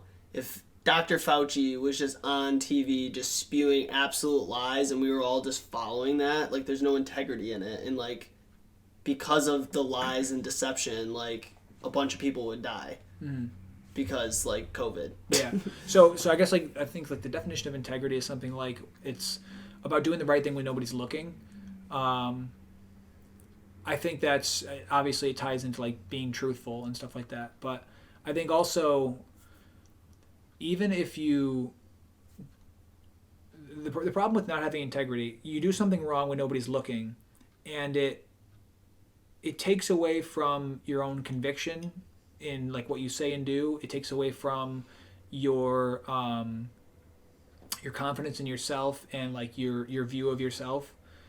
Like if you even just like from the standpoint of like when you're speaking, right? If you're a person who lies all the time, like it's hard to come across as confident unless you're like a pathological liar, like sociopath or something, because you know deep down somewhere that like sometimes you lie, and like it subconsciously takes away from your conviction in what you say, and also if you consider that everyone is doing that, it's really hard to rely on people, and like your world model is never accurate. You just can't trust people. So I think that's a good point. Integrity is really might be the main thing that holds us together, like as a tribe or as a collective sort of unit as humanity. That's a good point. That's pretty cool. And then the final question we ask everyone on this podcast is, I like these. What does it mean to be human? Oh, what does it mean to be human?